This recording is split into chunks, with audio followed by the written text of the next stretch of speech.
Chapter 180. The old man had seen this familiar face since he was a child. Li Yi did not put on the airs of a county lieutenant and was the head of the Li family village. The white-haired old man felt like he was seeing the child from the Li family again. The sense of familiarity returned and he was no longer afraid, so he began to talk freely. The old man stroked his beard, and his wrinkled face revealed a look of reminiscence. This matter started more than 10 years ago. On the night you were born, the county yamen clerk beside Li Yi twitched his mouth when he saw the old man immersed in his memories. Seeing that the county lieutenant was listening attentively, he shut his mouth. At this time, the fear in the hearts of the Li family villagers gradually dissipated, and they slowly gathered around. At that time, I often saw the county lieutenant sitting at the door reading. When I was a child, I knew that Li County Lieutenant would definitely be successful in the future. County Lieutenant, do you still remember when my son fought with you when he was a child and I beat him half to death? The villagers did not know when it started, but their fear had disappeared, and they began to talk at once. However, they still addressed Li Yi as County Lieutenant and were no longer as casual as before. From the messy information they revealed, Li Yi was able to sort out many things. The original owner of this body grew up in the Li family village. His mother passed away when he was young, and his father raised him alone until he was a teenager before he passed away due to illness. The father of the original owner of this body was the only county scholar in the village. He had repeatedly failed in the imperial examinations and seemed to be disheartened. He placed all his hopes on the next generation and taught Li Yi strictly from a young age. As a result, the young Li Yi was the only one of his age who could read and write. Later, Li Shucai passed away due to illness, and the few acres of land that he owned were taken care of by the villagers. Every household would take turns to help him out. This was also because Li Shucai was the only scholar in the village. Whenever a family needed to write a letter, he would write it for them. When a new wife gave birth to a child, she would ask him for help when it came time to name the child. She remembered his kindness and took good care of the child. Of course, the fact that the Li family's son was diligent in his studies was also a big part of the reason. At the age of 17, he was able to pass the elementary scholar examinations, which gave the Li family a lot of faith. If he was lucky enough to pass the imperial examinations in the future, he would be appointed as an official by the imperial court. When the villagers went out, they would be able to talk to others with their backs straight. However, this idea was completely shattered a few months ago. The child of the Li family, who was the hope of the entire village, had inexplicably gone mad. After he ran out of the village, he never came back. Even the government couldn't find him. The old man had originally planned to wait until the beginning of next year. If he had not returned by then, he would report his disappearance to the authorities and have his household register revoked. Who would have thought that when he reappeared in the village, he would suddenly transform into the county magistrate? The villagers of the Li family village, including the old man, were both surprised and delighted. The county magistrate, who was in charge of dozens of villages in Anxi County, came from their Li family village. With such a powerful backer, they would no longer have to worry about being bullied by other villages. If anything happened, they would also have someone in the county government who could speak up for them. Some of the villagers were already feeling elated. Watching the villagers chatter on for almost 2 hours, the scribe's legs had gone numb. However, when he saw that the county magistrate was still patiently listening to them, he could only groan in his heart. Li Yi listened patiently, but he felt a little strange. In the time travel novels he had read before, when someone traveled to ancient times, he would always have a headache, and then he would get all the memories of the original owner of his body. Obviously, this law did not apply to him. Except for an inexplicable sense of familiarity with the Li family village and these villagers, Li Yi could not even remember their names. However, the people of this era were still very easy to fool. An excuse of amnesia could be a good excuse, which saved him a lot of trouble. Thinking of the situation when he woke up in that room, he didn't know what happened to the original owner of his body. When he woke up, he was inexplicably replaced by him. Thinking about it carefully, it was more likely that he had starved to death. After all, the disaster year had just passed, and the situation here was better than that of the Willow Leaf Village. However, everyone must be living a hard life. Even if they were starving, a scholar who only knew how to read books would not take the initiative to ask for help. Boy, there was a drought last year, and the land didn't produce much food. The tax. Seeming to think of something, the old man looked embarrassed and looked at him. He wanted to say something but stopped on second thought. The land of the Leaf family village all belonged to the state before. Every year at a fixed time, the government would send people to collect taxes. However, the emperor was benevolent and sympathized with several prefectures that suffered from drought, so they were exempted from taxes for 2 years. Relying on the food stored at home, they could live a good life. But now that the emperor had given these lands to others, they didn't need to pay taxes to the government anymore.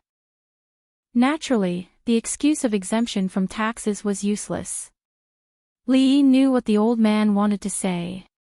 He said with a smile, "Thank you for taking care of me these years. I can't repay you. You don't need to mention the tax in the future." Hearing this, the scribe was stunned. County magistrate Li didn't want to collect taxes. This was hundreds of acres of fertile land, and the annual tax was not small. How could county magistrate Li just say no to it? How can this be? Hearing this, the old man was also shocked.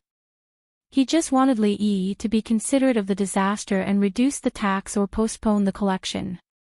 He didn't expect that Li Yi would casually exempt the tax. In other words, all the output of the land would belong to the farmers in the future. Why not? If it weren't for the help of the villagers, there wouldn't be Li Yi today.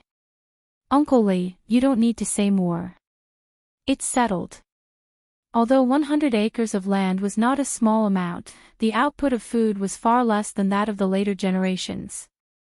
Relying on the business of Rui Du and spirits, the daily income was rolling in, and the tax was not a big deal. Of course, the villagers of the Leaf family village were kind to the original owner of this body. If he hadn't grown up in the Leaf family village, he wouldn't have been so generous. Knowing that they didn't have to pay taxes in the future, the villagers of the Leaf family village were shocked, and then their expressions turned into ecstasy. If it weren't for Li Yi stopping them, they would have kowtowed to him. After coming out of the Leaf family village, Li Yi clearly felt relieved in his heart. Perhaps it was because of this body, even though his soul came from another spacetime and had nothing to do with this place, that inexplicable sense of familiarity and intimacy was unbreakable. As long as he could do something for these people within his capabilities, he would feel a little bit of comfort in his heart. Chapter 181. Your movements are so weak. Did you not eat enough? How many times have I told you that you have to show your imposing manner with this move? Where is your imposing manner? After another complete set of moves, Li Yi sat down on the chair and did not want to get up again. Lu Rui looked at him seriously with her hands behind her back. You have rested 3 times in 2 hours. Do you still want to be a martial arts master? Get up and continue. Let me rest a little more. Just a little more. Becoming a peerless master was not something that could be achieved overnight. Only 2 hours had passed, and Li Yi was already lying on the chair, unwilling to even move a finger. Looking up, he saw Lu Rui looking down at him like a strict teacher. Li Yi sighed and said, "A girl who likes to smile will not have bad luck. Rui, you should smile more." Li Yi had a nagging feeling that Lu Rui had found the joy of being a master through him. She would not stop until she tortured him until he could not move.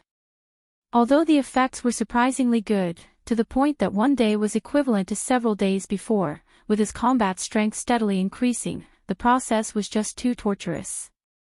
It's fine if you don't want to practice. How about we have a spar and see how much you have improved these days?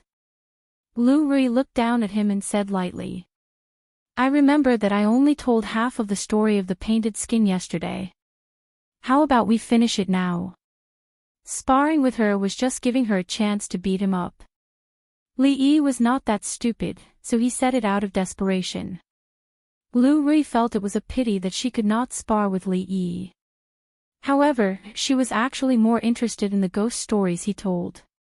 Leaning against the willow tree by the wall, she said, "Go ahead." Xiao Huan was watching from the side. When she heard that the son-in-law was going to tell the story of the painted skin, she immediately hid far away and did not dare to come over. Listening to the ghost stories from the son-in-law yesterday, she was so scared that she could not sleep all night. Now she did not dare to listen anymore. Yesterday, he had told Lu Rui the story of strange tales from a Chinese studio to prevent her from continuing to abuse him. Li changed to a more comfortable position as the strange tales from a Chinese studio surfaced in his mind. After pondering for a moment, he slowly began speaking. When he entered the study, he found that the doors and windows were all closed. He tiptoed to the window and peeked through the crack. He was so scared that his hair stood on end. He saw a hideous evil ghost with a green face and teeth like saws. He was drawing on a piece of human skin on the bed with a colored pen. After drawing, he lifted the human skin and put it on his body like a piece of clothing. A gust of autumn wind blew, bringing with it a slight chill. Li Yi could not help but shiver. When he read the contents of the book, he would have a feeling that he was there, especially when he was describing the female ghost. In his mind, a vivid image had already appeared. The ferocious and terrifying evil ghost, with a green face and teeth like saws, laid on the bed with a piece of human skin, holding a colored pen and drawing on the human skin. Suddenly, he felt a chill run down his spine and hurriedly sat up. "Why did you stop?" Lu Rui was listening with interest. Seeing that he suddenly stopped talking, she asked. "I feel that if I want to become a martial arts master, I need to practice diligently. I can't slack off." Li Yi felt his body suddenly filled with strength. He looked up at her and said righteously, "You must be more careful when you carry out your duties. The position of the county lieutenant is different from other jobs. Although you don't need to do it yourself, it is still somewhat dangerous." In the courtyard, Lu Rui helped Li Yi straighten the collar of the county lieutenant uniform and reminded him in a low voice. Although County Magistrate Lu generously gave him a month's vacation, he had to go to work eventually. If he delayed it any longer, the higher-ups would inevitably blame him. After a long period of special training from Lu Rui, the present Li Yi no longer looked like a scholar. Although he was still far from being strong and powerful, the azure-colored official robes he wore made him look valiant and valiant. "Uncle Fong, I'll leave my husband to you in the future." After helping Li Yi straighten his clothes, she turned around and said to Fong. Fong was 1 generation older than Lu's sister Rui, but Li Yi got along with him more casually. One of them called him Fong, while the other called him Uncle Fong, which might sound strange to outsiders. "Don't worry, eldest Mississippi. As long as I'm here, no one can touch the son-in-law." Fong patted his chest and promised. If he didn't go to Rui Square to keep watch, he would usually be idle at home. Now that the son-in-law was going to the Yamen and the manager of Rui Square was changed, he would continue to stay by Li Yi's side. In this regard, Fong was somewhat looking forward to it. He was very bored running back and forth between the stockade village and the shop every day. He had never been to the Yamen, but he thought that the life there should be much more interesting than now. Lu Rui was very confident in Fong's skills. With him by her side, as long as they didn't encounter a real master, they should have no problem dealing with ordinary thieves or even those so-called heroes of the underworld. "I'm leaving." Li Yi waved at them and walked out of the courtyard. In the Anxi County Yamen, the spacious ceremonial door that only opened a few times a year opened. County Magistrate Lu, who hadn't been seen for a long time, walked out of the door under the escort of many Yamen runners and officials. "County Lieutenant Li, I've been looking forward to seeing you," County Magistrate Lu said with a smile to the young man in the county lieutenant uniform who was walking towards him after walking out of the ceremonial door. Behind County Magistrate Lu, two men in the same official uniform looked confused. They couldn't figure out County Magistrate Lu's attitude towards the newly appointed county lieutenant. During the year, the ceremonial door of the county yamen was usually closed. An exception would be made when a new official arrived or when an official of the same or higher rank came to visit. County Magistrate Lu's actions showed that he attached enough importance to County Lieutenant Li. Lord Lu, I'm sorry to keep you waiting for me. Li Yi also cupped his hands and said. County Magistrate Lu just smiled and didn't continue this topic. He turned around and pointed at the two men, introducing them. County Lieutenant Li, please allow me to introduce you to County Lieutenant Li. This is County Magistrate Wang, and this is Secretary Zhang. We'll be colleagues from now on. County Magistrate Wang and County Magistrate Lu were about the same age. With a big belly, he looked like a middle-aged plump man. Secretary Zhang looked a little older and had a skinny figure. When he stood beside County Magistrate Wang, he would be easily overlooked. County Magistrate Wang, Secretary Zhang. It's my first time here. Please take care of me in the future. Li Yi cupped his hands and said politely. We're all colleagues. We should take care of each other.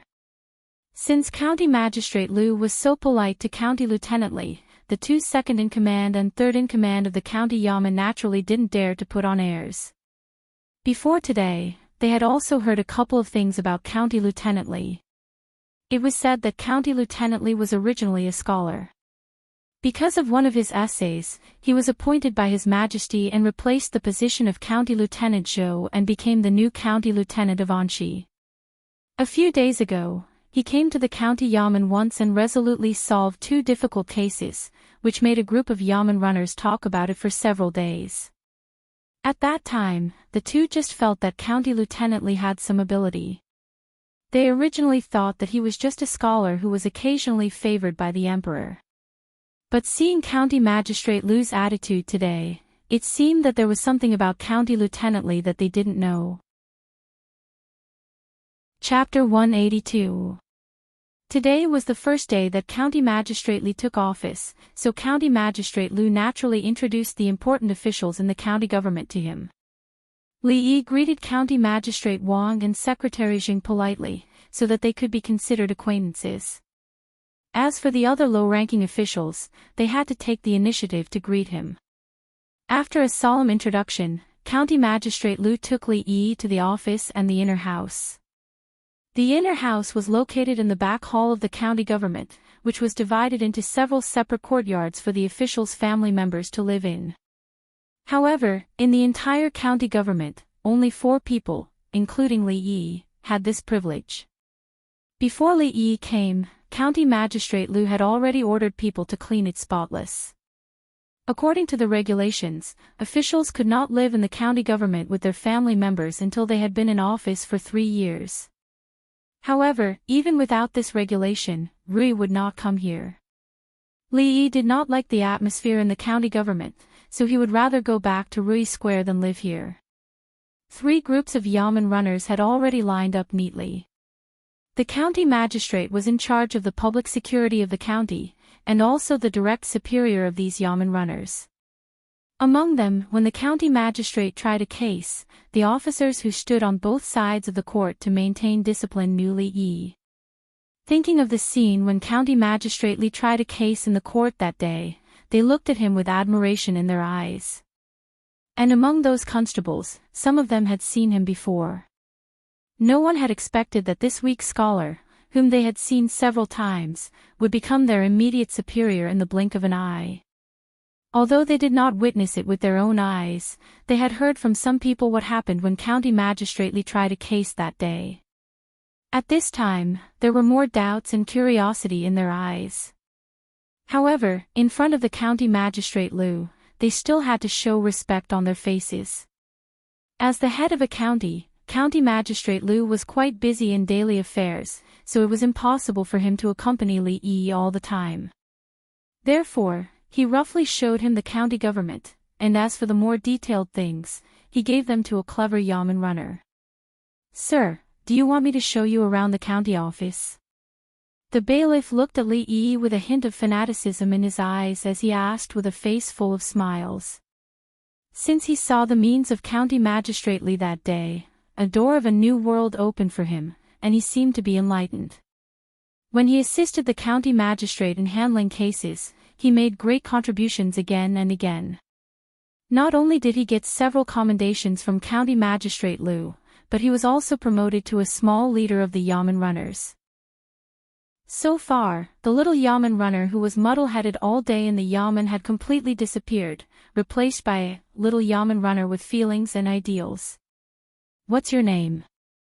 Li Yi asked casually. The bailiff seemed to be quite quick-witted. "Sir, this subordinate is Louis," the bailiff hastily replied. "Louis." Li Yi stared blankly for a moment. He thought that Louis's father really knew how to name his son. He waved his hand and said, "There's no need to look around. Take me to the county lieutenant's office." "Milord, please."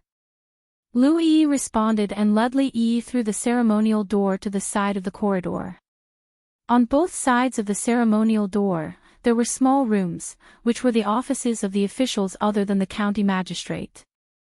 Louis led Li Yi into one of the duty rooms. After walking through the door, he saw a pretty woman sitting on the main seat. The woman raised her head to look at Li Yi, put down the teacup in her hand, and said, "I thought you wouldn't come. I'm just a commoner. How dare I defy the imperial edict?" Li Yi sat next to her, poured himself a cup of tea, and said indifferently, "If it weren't for the princess constable, he would still be sunbathing in the courtyard of Willow Leaf Village or Rui Square." He got angry when he saw her, but he couldn't do anything, so he felt a little depressed. Seeing this scene, Louis sensibly retreated. When the immortals fought, the mortals suffered. He couldn't get involved in the affairs of these two important people. Mingsu took a sip of tea and said lightly, "No matter how lazy you were before you took office, now that you're a county magistrate, you can't be like before. Otherwise what? Are you going to dismiss me?" Li Yi turned to look at her and asked expectantly. "The position of county magistrate is very important. If you neglect your duties and cause public order to be unstable, and there are unjust and false cases, you'll be dismissed and investigated. If you're serious." Mingsu looked at him and waved her hand in the air. "Damn it, do you have to go so far?" Li Yi's eyelid twitched, but thinking about it, what she said made sense. A county magistrate was responsible for public order, arresting bandits, and investigating cases. None of these were small matters. If you neglect your duties and cause public order to be unstable, bandits run amok, or randomly judge a case and cause someone to die unjustly, it wouldn't just be a case of neglecting your duties. Disregarding human life, just dismissing your duties might not be enough. The prison of Qing and government welcomes you. Raising his head to look at Mingsu, his eyes were extremely complicated. He had thought that he had found a powerful backer, but who knew that this powerful backer dug a big hole for him to jump into? This kind of suffocating and depressing feeling, he couldn't understand it unless he experienced it himself. Speaking of which, this princess was really weird. She didn't want to stay in the imperial palace, nor did she want to be a noble, but came here to be a constable and suffer. She made life difficult for him. More importantly, the emperor actually agreed. Li Yi doubted whether this princess was his biological daughter. "Oh, in the month when you didn't take office, there were a lot of cases that need to be investigated as soon as possible." Mingsu put down the teacup and said. Damn it, Li Yi already felt wronged.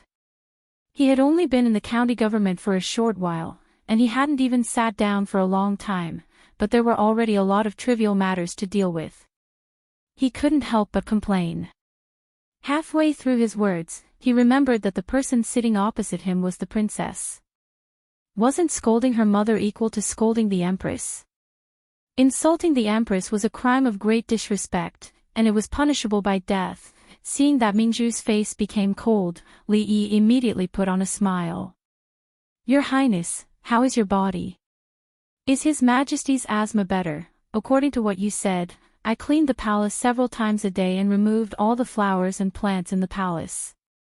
The number of times my father's asthma has indeed decreased. A trace of softness appeared on Mingzhu's face as she said. Then, she turned to look at Li Yi and said, I know you don't want to be an official. How about this, as long as you fulfill your duties as a county lieutenant within half a year, I can write to my father and allow you to resign after half a year.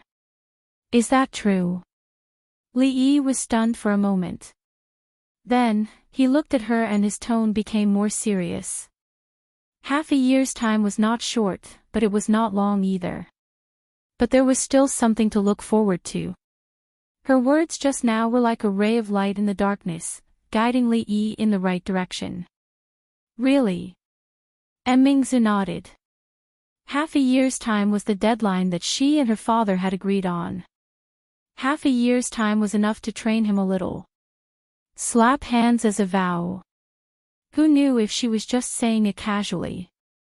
If she went back on her word, there was no evidence. Who could he find to reason with? The ancient people believed in this. Slapping hands meant that the vow was made. If he went back on his word, he would suffer the wrath of the heavens. Mingzhu glanced at him, but in the end, she still reached out her hand to touch his paw. Li Yi took 2 steps back from her slap. His palm was slightly numb. He was extremely suspicious that she had used qi just now. All right, the vow has been made. Can we go and work on the case? Mingzhu stood up, looked at him, and walked out of the door. Wait a minute. Before she walked out of the door, Li Yi's voice came from behind. Is there anything else? She turned to look at him. Why don't you write a written pledge? Li Yi looked at her with a hesitant expression. If she didn't believe in ghosts and gods, it would be the same whether she made a vow or not. It was better to write a written pledge. With a written pledge, there would be material evidence, and he wouldn't have to worry about her going back on her word. Chapter 183. Under Li Yi's strong request, Mingzhu reluctantly wrote down the contract. The content of the contract was just like what she said just now. The contract would last for half a year. If Li Yi didn't neglect his duties and did what a county lieutenant was supposed to do, she would personally write a letter to allow him to resign after half a year. This condition was very lenient.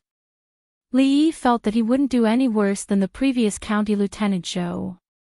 After half a year, he would be a good man again. With the receipt personally signed by the princess in his bosom, he immediately felt much more at ease.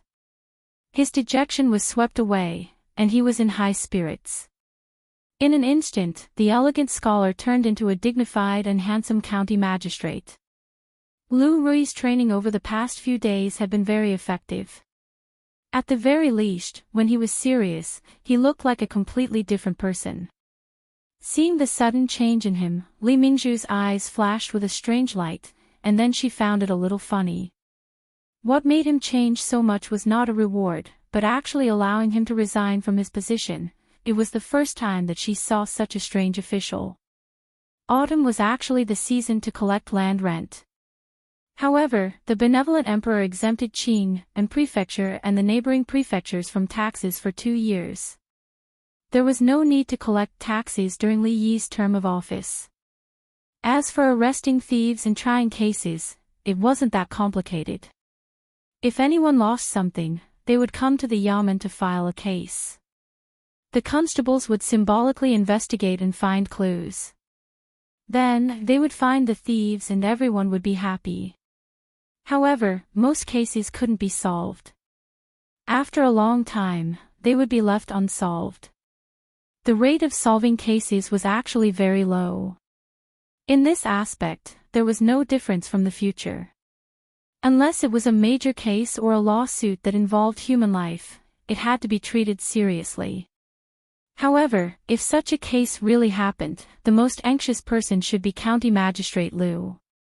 As a county lieutenant, he only assisted the county magistrate in investigating the case, so he didn't make Li Yi worry too much. Fortunately, there weren't many cases like this, and there were only a few of them in a year. Most of the cases that needed to be dealt with were small cases such as fighting, theft, and robbery. Li Yi had already learned about these things from Liu Yi. Generally speaking, the county lieutenant's daily life was relatively leisurely.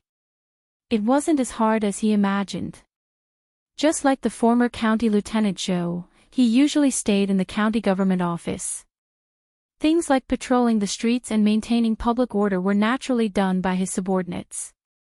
He was basically a hands-off boss, and the busiest time was when he used public office for personal gain.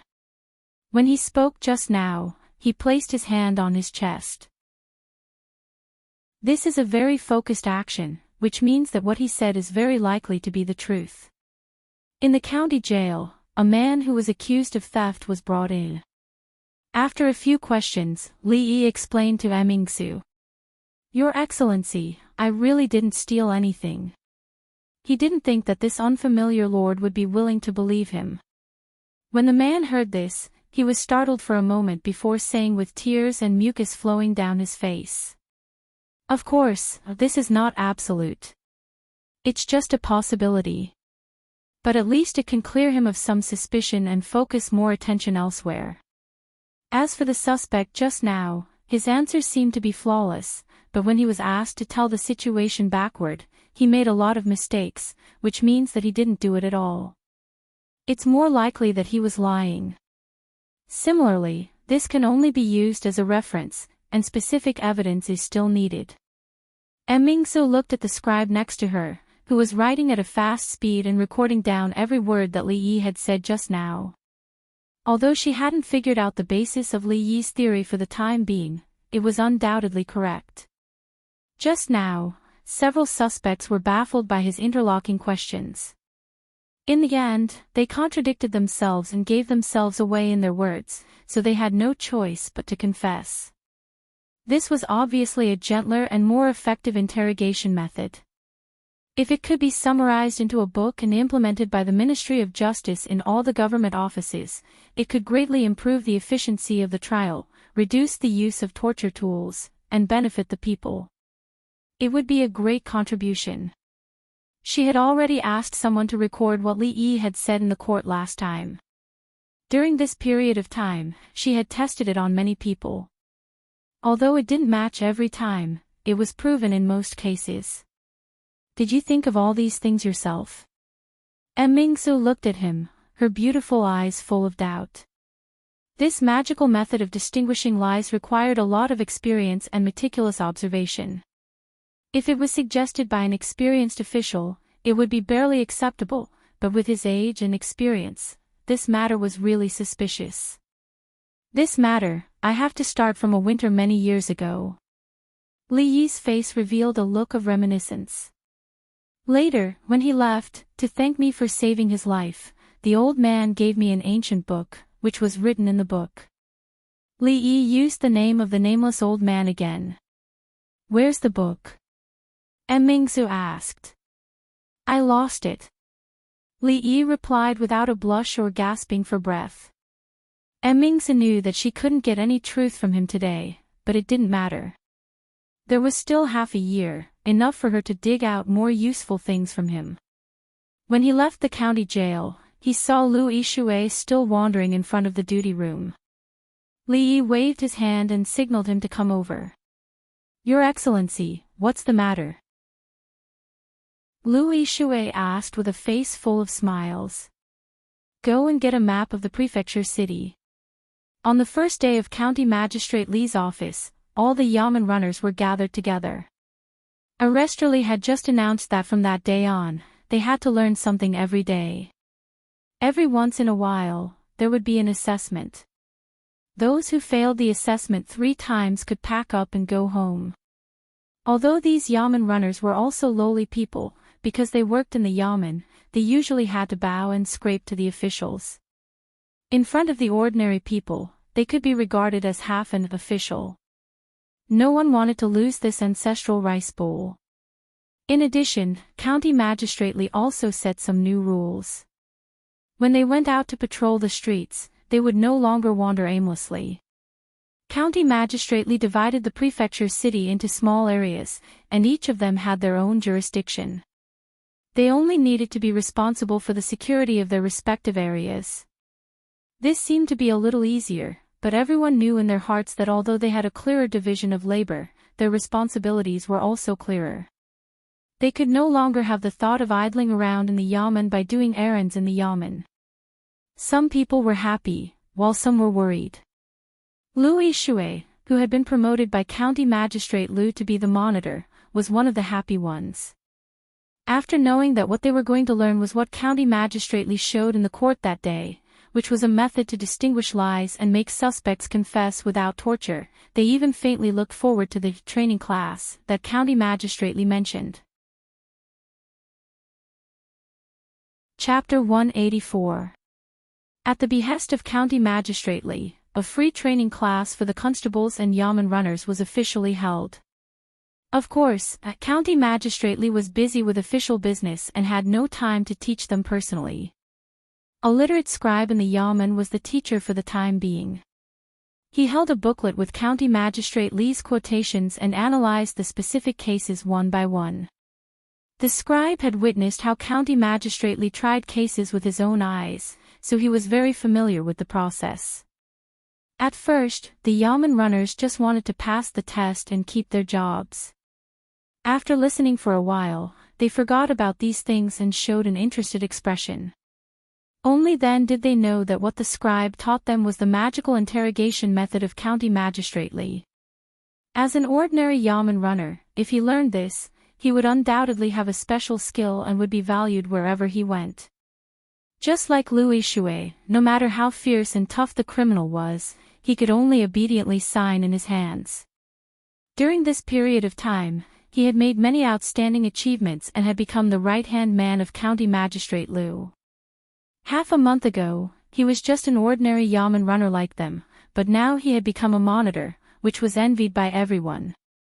Of course, they didn't have Louis Shui's talent, so they could only make up for it with hard work. It was impossible for them to become a monitor. It was their short-term goal to be valued by County Magistrate Lee or County Magistrate Liu. The training class before him was undoubtedly a rare opportunity. Dainu, tell me honestly, did you go to the brothel again last night? During the break, a skinny yamen runner suddenly turned his head and asked another yamen runner. Nonsense, I went home directly after leaving the yamen office yesterday. The yamen runner called Dainu was stunned for a while, then his face turned red and he said with a flushed face. Hee, you still dare to say no? You stuttered and didn't dare to look at me. The county magistrate said that you were lying. Since we are all men, we won't laugh at you. I just want to see if the method taught by the county magistrate is effective.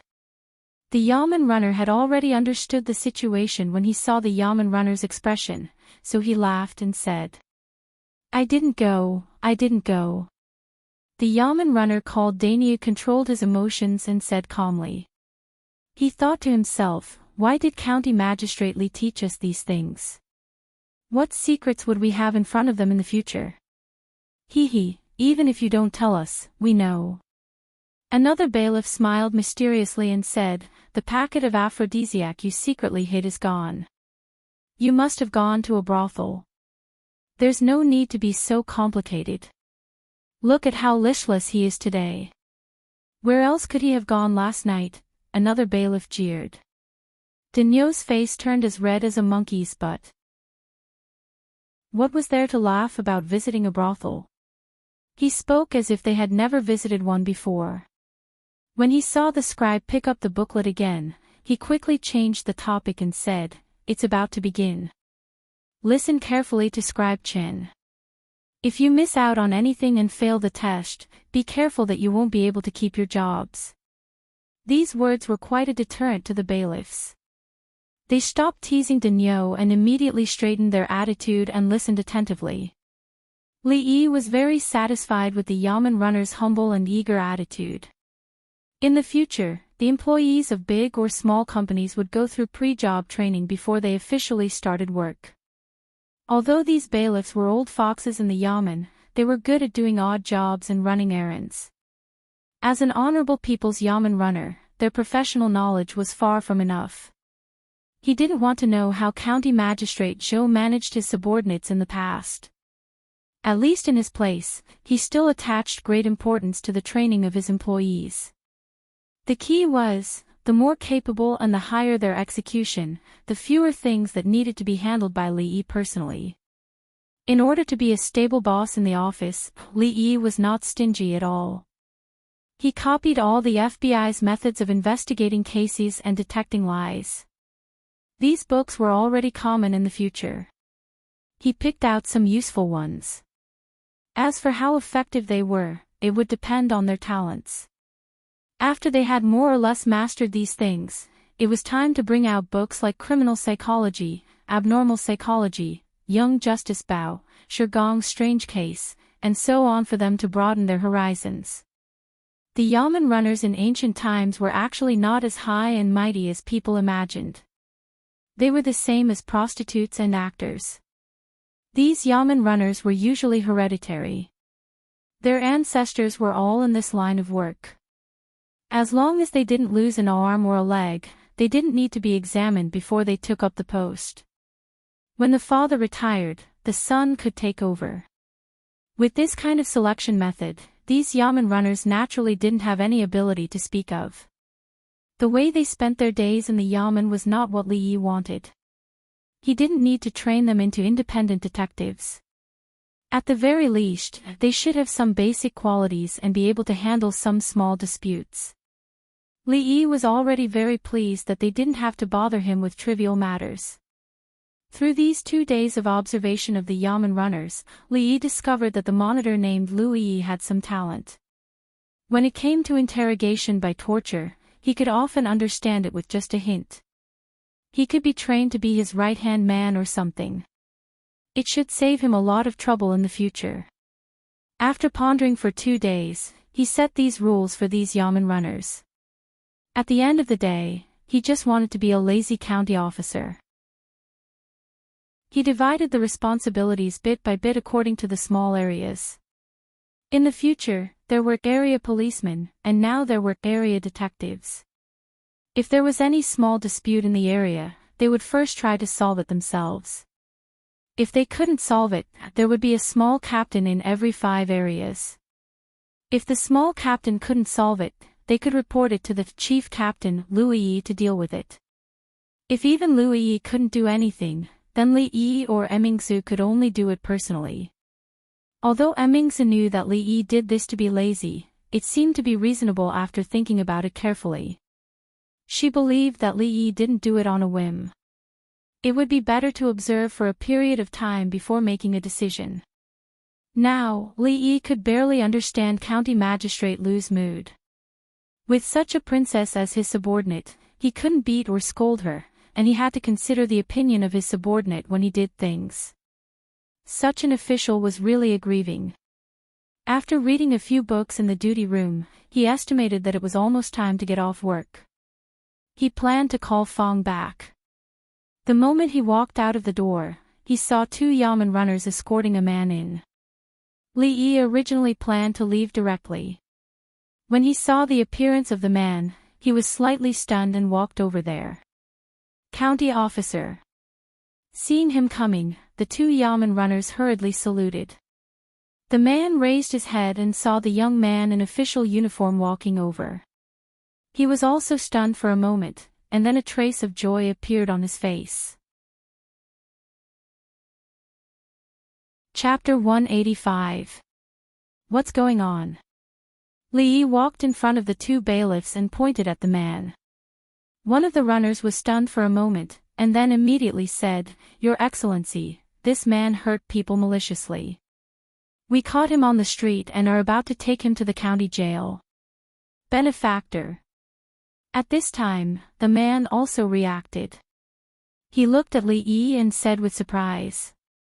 When the 2 runners saw this scene, they were immediately puzzled. Could it be that he knew the county lieutenant? It's just a small matter. Don't mention the word benefactor anymore. Li Yi waved his hand to the man, and then asked the two runners, "Tell me the details. What's going on?" The burly man in front of him was the man he met the last time on the street when he solved the silver theft case. That day, he was stolen by the middle-aged scholar, and the two of them were arguing endlessly over the ownership of the silver. In order to get away from Li Mingzhu, Li Yi made a bet with him on this matter and unintentionally helped him. At this moment, he still had an impression of him. The man was very filial to his mother, and didn't seem to be a criminal. It was not easy to stay in the county jail. Even if he was not tortured, it would be uncomfortable to stay there for a few days. If it was not a big deal, it would be okay to let him go. Seeing that the county magistrate was interested in the case, the Yamen runner immediately told him everything he knew. Only then did Li Yi know that the reason why the man was arrested was that he had hurt a shop assistant in the medicine shop. It was said that the shop assistant was greedy for a small profit and sold moldy medicinal herbs to the man. The man's mother was seriously ill, and after drinking the medicine, she almost died. It was with great difficulty that she managed to keep her life. After learning the truth from the doctor, the man was immediately angry. He rushed into the medicine shop and beat the shop assistant half to death. Two passing runners happened to see him and arrested him. Although the shop assistant was wrong, it did not cause any serious trouble. Instead, the man beat him half to death and deliberately hurt him, so he was taken back to the government on the spot. "What's your name?" Li Yi asked the man. "Sir, I am Wu Er." The burly man originally wanted to call him benefactor, but when he thought of what Li Yi had just said, he immediately changed the way he addressed him and imitated the two bailiffs. Li Yi turned his head to look at the two bailiffs and asked, "Is that fellow's injury serious?" One of the runners shook his head and said, "Even though his face is bruised and swollen, making him look terrifying, there's no danger to his life. He'll be fine after a few days of rest." Li Yi nodded his head and said, "Take him back to prison, and every day he will have to be fed 2 meals in prison." This Wu Er is worried about his mother, and his filial piety is commendable. It is understandable that he acted on impulse. If there is nothing serious with the shop assistant, then let him go. The two bailiffs were stunned for a moment, then they immediately nodded. "Yes, sir is right." The two let go of the man. Seeing that he was still standing there in a daze, one of them slapped his head and said, "What are you standing there for? Hurry up and thank the county lieutenant." The burly man came back to his senses, and a trace of joy appeared on his face. He immediately knelt down and said in a loud voice, "Thank you, county lieutenant. Thank you, county lieutenant." It was unknown where these people learned to kneel when they saw an official. Li Yi wanted to help him up, but the man's strength was not small. With a plop, he knelt on the ground and steadily kowtowed twice. All right, stop kowtowing. This time, it was because of your filial piety. In the future, think more before you act. If you have any problems, you can come to the government for help. Don't be so impulsive." Li Yi waved his hand and said. The burly man laughed and thanked him several times. Worried that no one would take care of his mother, he hurriedly left. "Sir is so benevolent. I admire you." Ignoring the flattery of the two bailiffs, Li Yi waved his hand casually, called Fong from the back hall, and walked out of the county government. In this era, the working hours of officials were very different from those of the future. Because the main officials such as the county magistrate and the county magistrate lived in the government, they had to go to work at 6 or 7 o'clock in the morning. But they also got off work early. They could go home at about 3 or 4 o'clock in the afternoon. According to the unified rules, except for some important festivals, the officials had a rule of 1 day off every 5 days. That was to say, every 5 days they worked, they could have a day off to go home and take a bath. It was quite scientific. However, Li Yi was a special case in the county government. Perhaps Mingzu found her conscience and wanted to make up for what she owed him, so she relaxed many rigid rules for him. He didn't have to live in the county government, and he didn't have to go to work early in the morning. He was much freer than the county magistrate. Li Xian kept his word. Last time, he promised to give Li Yi a good horse, and Li Yi had received it a few days ago. Unfortunately, he hadn't learned how to ride a horse. The horse was temporarily requisitioned by Lu Rui. She seemed to like the horse very much. Since she requisitioned it, she didn't mention returning it. It was not only Li Yi's dream to ride a horse in fine clothes and travel the world with a sword. During this time, he had a lot of contact with Lu Rui. She liked the martial arts novels told by Li Yi the most. Every time Li Yi talked about those martial arts heroines, her eyes would shine. As his sister-in-law and martial arts coach, she had said that she would teach Li Yi how to ride a horse, and Li Yi had been looking forward to it for several days. He imagined that it must be very cool to ride a horse on the road in fine clothes. If he had a long sword like Lu Rui's, he might really look like a hero. Li Yi did not really like the saber that was given to him by his superiors. There was a saying that the sword was the leader of all weapons. In his impression, heroes usually used swords. When he thought of sabers, the first image that popped up in his mind should be a group of rugged men, each holding a large saber in their hands, rushing down the mountain, shouting, "This mountain is mine, this tree is planted by me." And so on. The feeling of incongruity was too strong. If there was a chance in the future, he would change to a sword. He always thought that Lu Rui looked very cool when she used a sword. Her expression was cold, and her sword was silent.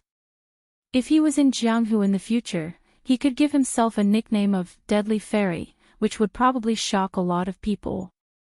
Thinking about it carefully, the Princess Arrestor looked quite cool in her uniform with a knife on her waist. However, no one had ever seen her draw her knife. But thinking about the way she slashed around with her knife, no matter how cool she looked, it was all gone.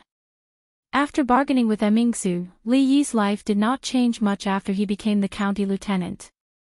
He came down from Willow Village in the morning and went back in the afternoon. The only difference was that the place he stayed in during the day had changed from Rui Square to the county government office. It had just entered winter and it had not snowed yet, but the weather was already a little cold. When he went out in the morning, he told Xiao Huan to wait for him to come back in the afternoon for hot pot. At this time, they were probably already preparing. After walking into the village, Fong went back directly when he passed by the gate of his house. Li Yi continued to walk for a while. When he just stepped into the yard, he saw Sister Rui and Xiao Huan in the yard. Besides them, there was also a strange woman in the yard. The woman looked to be in her 30s or 40s. She wore colorful clothes and looked quite festive. At this time, she was saying something with a smile on her face. Seeing Xiao Huan running towards him, Li Yi looked at the woman with some doubts and asked, "Who is she?" The little maid showed a bitter expression and said in a low voice, "She is the official matchmaker." This time, she came to urge Second Miss to get married quickly. This year, she has been here several times. Chapter 186. Official Matchmaker. Li Yi was slightly taken aback by Xiao Huan's words.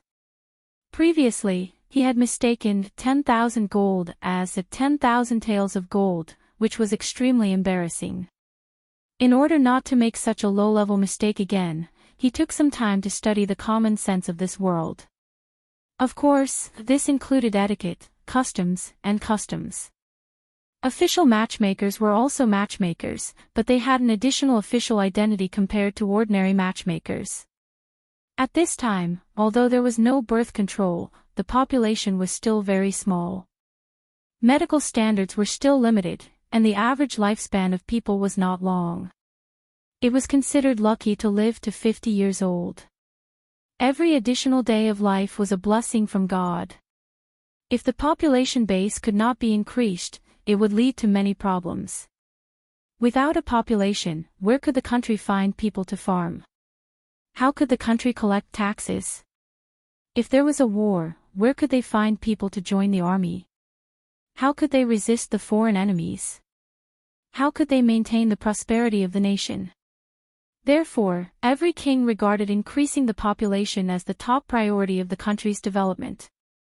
Since a few hundred years ago, early marriage and early childbearing had become a law and regulation that encouraged more children. Those who had more children would be rewarded, and those who had fewer children would be punished.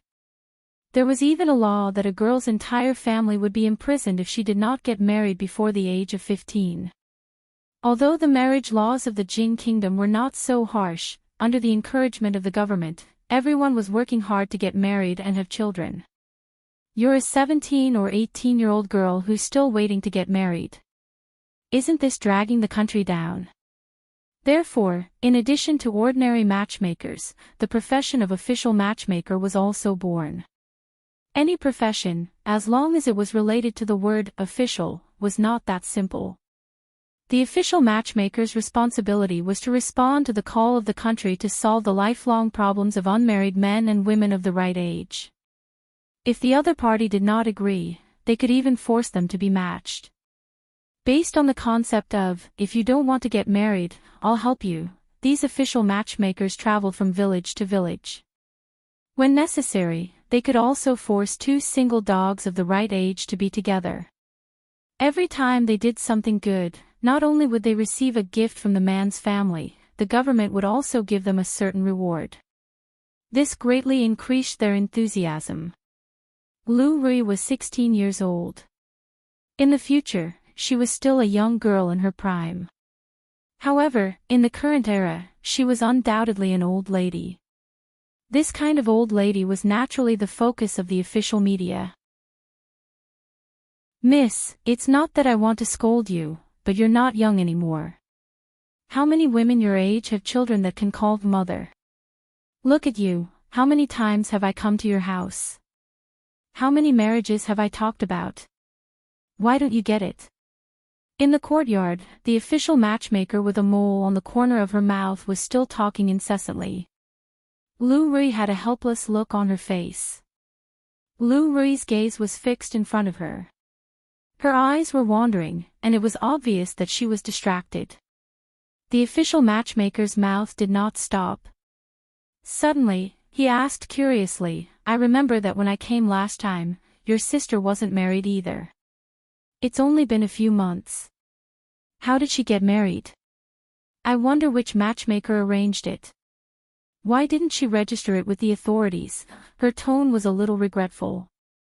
She was responsible for the marriages of men and women of the right age in Willow Leaf Village and the nearby villages. If she could arrange a marriage, she would inevitably be rewarded. If someone else took it away, she would have nothing to do with it. If she knew which matchmaker was so unruly, she would definitely teach her a lesson next time. In this line of work, one must abide by the rules of this line of work. She could not stretch her hand too far. Lu Rui did not speak. The reason why she made that decision some time ago was not only because of Second Aunt and the others, but also because the official matchmaker had come to her house countless times. If it was delayed for a while, she was afraid that she would be fined. At that time, they did not have any extra food at home. The official matchmaker looked at Lu Rui and said, Miss, I didn't mistreat you at all. Miss, you are so beautiful, and I can't bear to say bad things about a bad family. Last time, you were not satisfied with Blacksmith Wang's eldest son, so this time, I left the best for you. Although Master Su's son is a little silly, he has a cloth shop in the prefecture city. He has maids and servants, and a big house. He doesn't lack anything. If you marry him, you will be the mistress of the Su family. What do you think? If you agree, I'll immediately reply to Master Su's letter, and the marriage can be settled within these 2 days. If it drags on for too long, and Master Su agrees to someone else, then there's nothing we can do. There's a large group of people squeezing into the Su family's door. There was still no change in Lu Rui's expression, as if she did not hear the official matchmaker's words. Miss, I can't help you delay this marriage any longer. If you still don't agree, I'm afraid the higher-ups will send people to punish you soon. The official matchmaker tried to persuade her. Li Yi found it a little funny when he heard this. Maids, servants, and a big house. Tempting Fong with such conditions might work, but Mississippi Lu was someone who had seen the world now.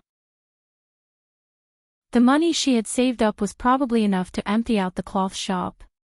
The official matchmaker was originally confident about today's marriage. She knew the situation of the young lady's family. A few months ago, they were so poor that they could barely eat. Although the Su family was not a wealthy family, and it was an exaggeration to say that she would marry them and become the mistress of the Su family, at least she would not have to worry about food and clothing. Wouldn't it be 1,000 times better than here? As she thought about this, her gaze swept across the two sisters. Suddenly, her expression froze, and then astonishment appeared on her face. The last time she came, they were dressed in ordinary clothes. Today, these two sets of clothes were probably worth a lot of money. Looking at the hairpin in the elder sister's hair, she felt that it was vaguely familiar. After thinking for a while, she remembered that she had seen it at the most famous silver shop in the prefecture, Golden Jade Lane. It was worth at least a few dozen taels of silver. After so many years of hardship, of course, Lu Rui would not be so extravagant as to spend a few dozen taels of silver to buy a golden hairpin. This hairpin was given to her by Li Yi some time ago. However, she did not know that the official matchmaker was also puzzled. It had only been a few months since they last saw each other. Could it be that the two sisters had made a fortune? However, even if they had really become wealthy, they still had to get married. If it was delayed any longer, it would not be as simple as the punishment of rations. Li Yi was standing nearby watching the bustle. The courtyard door was suddenly pushed open. Fong had just walked in and saw Li Yi. He rubbed his head and said embarrassedly, "Sun Yi, the cloth that you gave to my family last time, do you still have it?" Zhu Zi was playing with fire at home today and accidentally burned the cloth. I gave him a beating. Li Yi did not wait for him to finish and ordered the little servant girl, "Go to the room and bring another roll of cloth out." Fong was considered a wealthy person now and could afford a roll of cloth. But the significance of the cloth given by the emperor was different. If it was burned by Zhu Zi just like that, he would probably be heartbroken. Li Yi silently mourned for the naughty brats but for a while. Xiao Huan nodded her head and ran briskly into the room. After a while, she came out carrying a roll of cloth. The last time the emperor rewarded them with too much cloth. They had given out a lot and there was still a large pile left. It would not hurt to give a few more rolls to the little servant girl. The official matchmaker watched as the little servant girl with a silver hairpin ran past him. When his gaze swept to the silk cloth in her arms, a trace of surprise appeared on his face again. This is good material. Chapter 187. The official matchmaker was also a matchmaker.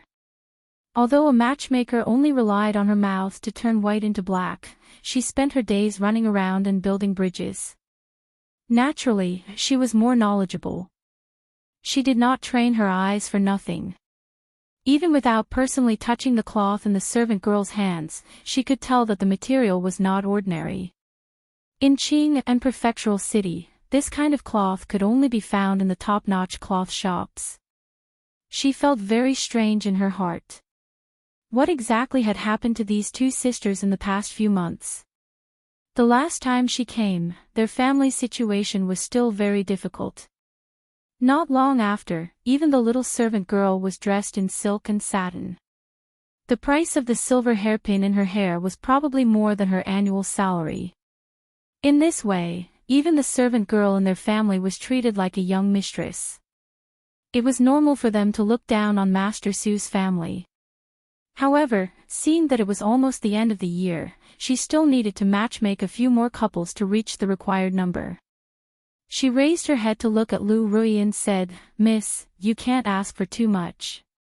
Marriage is about matching families. We can't reach a higher level. If you still don't understand, the next time you come, it won't be me." The official matchmaker's words were vague, but Lu's sister Rui understood. The next time it wasn't her, it would be the officials. If it was a few months ago, even they would have a headache over such a matter. But now, this kind of threat had no effect. Lu Rui saw Li walking over and greeted him, "Hubby, you're back."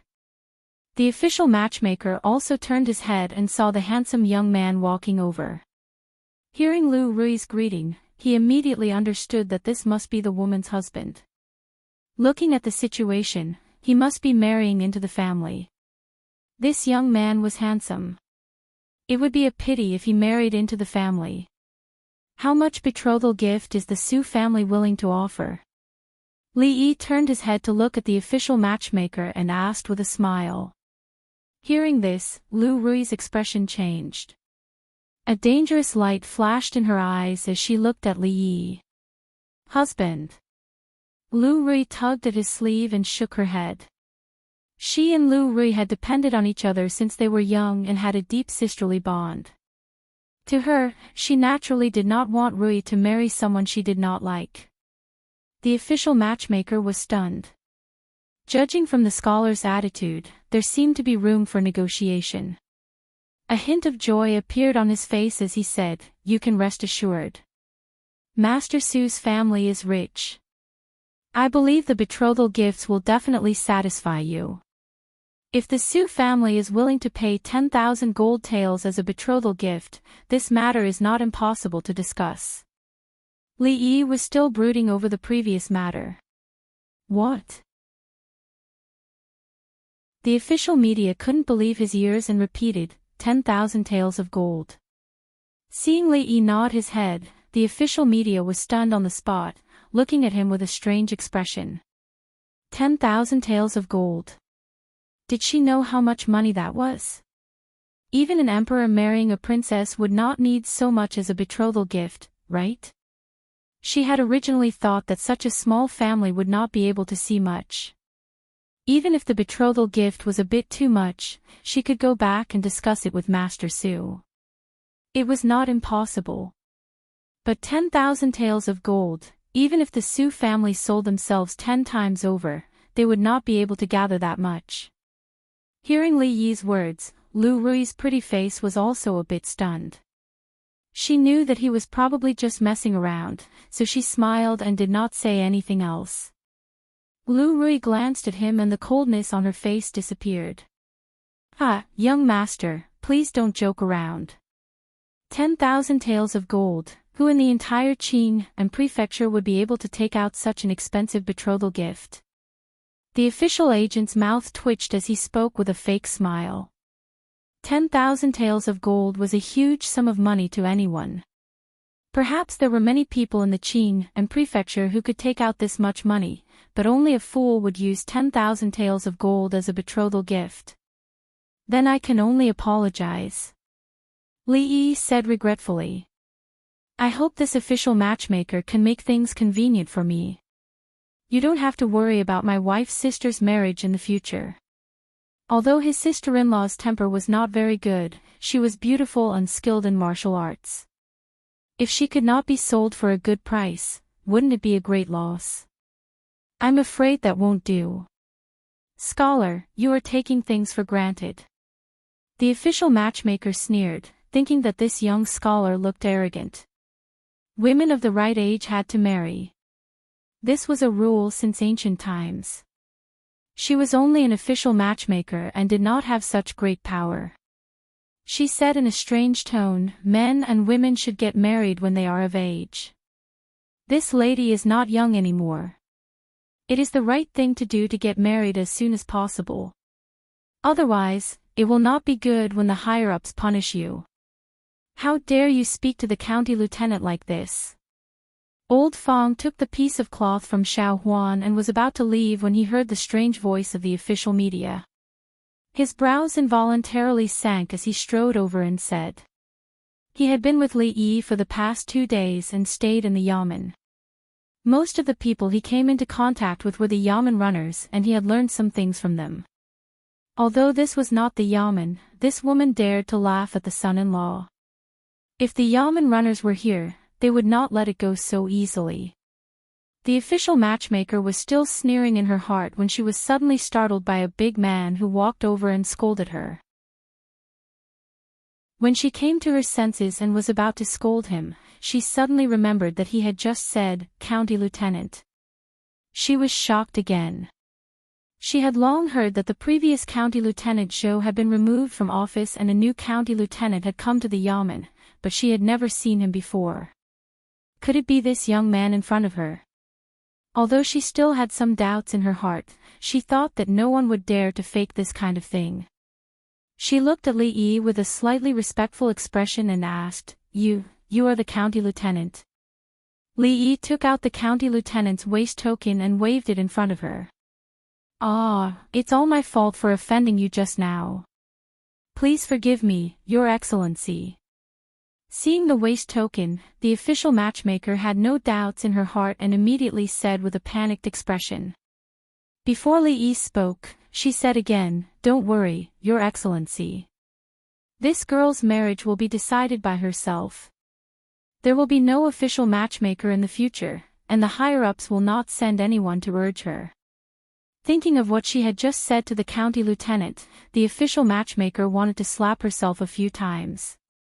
At this moment, she hurriedly said to make up for it. Although she did not have such power as an official matchmaker, as long as she revealed a little of the county lieutenant's intention, those people would definitely not dare to make things difficult for the county lieutenant's family. At this moment, Li Yi felt that it was not bad to have the identity of a county lieutenant. At least it would make many things more convenient. He waved his hand to the official matchmaker and said, "You just said that after getting married, where should we go to register?" "Don't worry, Your Excellency. After going back, I will take care of this matter properly," the official matchmaker said very sensibly. Who would have thought that this sister would be so lucky to have a relationship with the county lieutenant? If she had known earlier, she would not have dared to put on such an attitude just now. After being reminded by the official matchmaker just now, Li Yi realized that marriage also needed to be registered in this era. After thinking about it carefully, he realized that he and Rui had actually been an illegal couple for so long. Lu Rui's gaze froze when she saw him calmly talking to the official matchmaker about this matter, and the expression on her pretty face became slightly absent-minded. After registering with the government, they would be a real couple. Registering with the government required the birth date and horoscope. Li Yi converted it according to his birthday in his previous life. When he turned around, he saw Rui standing there in a daze. He stretched out his hand and waved it in front of her eyes. He asked doubtfully, "Rui, why are you in a daze?" "He's asking for your birth date and horoscope." Chapter 188. After seeing his waist token, the official media's attitude immediately took a 180-degree turn. He spoke politely and respectfully, and the wrinkles at the corner of his eyes could even blossom. Li Yi finally understood why the scholars in ancient times had sharpened their brains to drill into the officialdom. Realizing their life ambitions and serving the country were all said for others to hear. Of course, there was no lack of people who were really loyal to the emperor and loved their country, but most of them only cared about the limitless glory and the power in their hands after becoming an official. After all, even a small county lieutenant of the 8th rank could not be underestimated in a district or a county. No wonder so many people flocked to the imperial examinations every year. If they were lucky and could get an official position, they could bring honor to their ancestors and reach the pinnacle of life. If it wasn't for the fact that he had lived 2 lives and was used to being lazy, not wanting to be restrained by the rules and regulations of the officialdom, and not having much pursuit for these things, he might not be able to resist the temptation of being called county lieutenant by so many people for a long time. After the official media finished asking what he needed to ask, he immediately took his leave. He was afraid that everything would be settled by the next morning. Before she came, Xiaohuan had already prepared the charcoal stove. After such a long delay, the stove fire had long been extinguished, so she hurriedly went to light the fire. As usual, the mutton was cut by Lu Rui. The knife in her hand danced up and down at an extremely fast speed. Li Yi could not see her movements clearly, but the mutton she cut was as thin as a cicada's wing. The knife skills were exquisite, which made him extremely envious. After washing the vegetables with Lu Rui outside, the stove fire was also blazing. They first put some in the pot, and the whole family waited patiently around the stove. Li Yi would teach Xiaohuan a new dish every few days. Most of the time, Lu Rui would also follow along and learn. Now was not like a few months ago. Every meal was porridge and white flour. Even on normal days, the meals were exceptionally sumptuous, but to say the most popular was still the hot pot. Whether it was the ancients or the modern people, this thing had a mysterious charm, especially in the cold season. It was even more comfortable to eat. After a few days, when it was snowing and freezing outside, the whole family would gather around the stove to eat hot pot. That was the true enjoyment.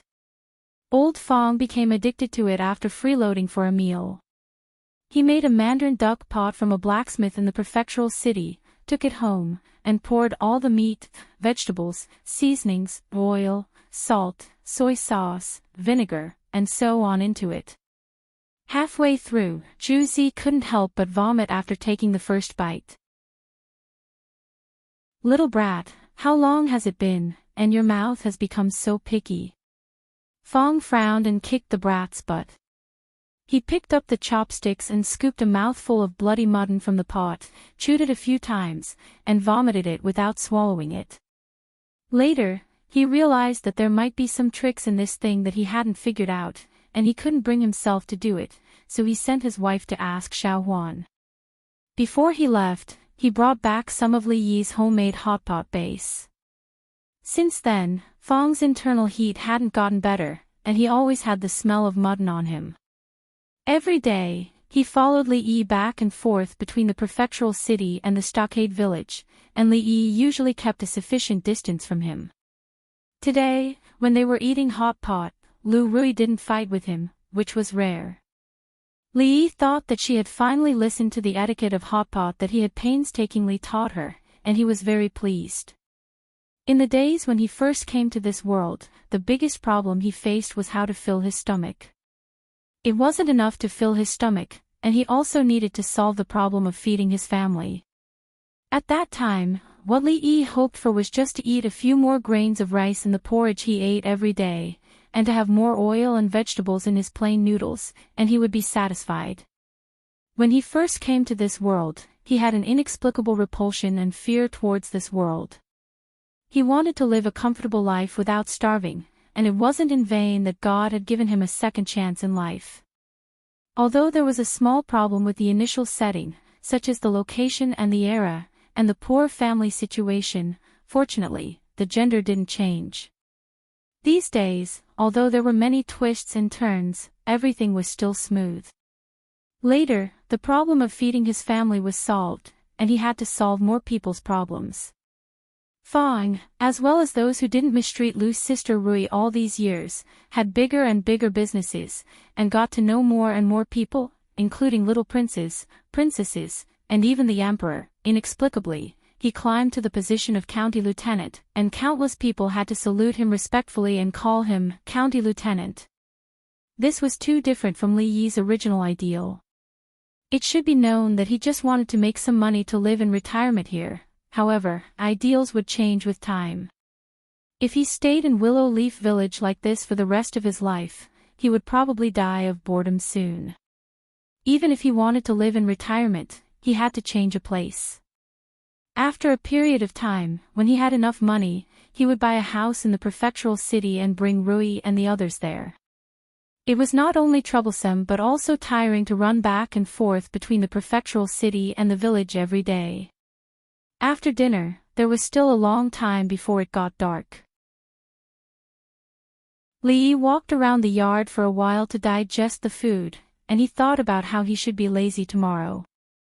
He sat in the county government office and drank tea all day, and he went to the latrine a lot. He was so bored that he was going to be moldy. A graceful figure walked past him, bringing with it a faint fragrance. Without looking up, Li Yi knew that it should be Lu Rui, who had just taken a bath after dinner. It was her favorite perfume. "Follow me," Mississippi Lu said lightly and walked out of the door. Seeing that she went to the newly built stable to get the horse, Li Yi was stunned for a moment, and then he immediately showed a trace of joy on his face. Was she finally going to teach him how to ride a horse? Li Yi had been thinking about this for a long time. In just a moment, he came to himself and hurriedly chased after her. In this life, including his previous life, he had only ridden a horse twice. No, it should not be said to be riding. The first time was when Fong grabbed him to lie on the horse, and he fainted because of the bumpy ride. The second time was when he was still pressed on the horse by him, and it was still bumpy all the way. After getting off the horse, he held the willow tree by the moat and vomited for a long time. At that time, he secretly swore in his heart that he must learn how to ride a horse if he had a chance in the future. Although he might not be able to ride a horse in fine clothes and travel to the ends of the world with a sword, at least he would not be embarrassed when he encountered such a thing in the future.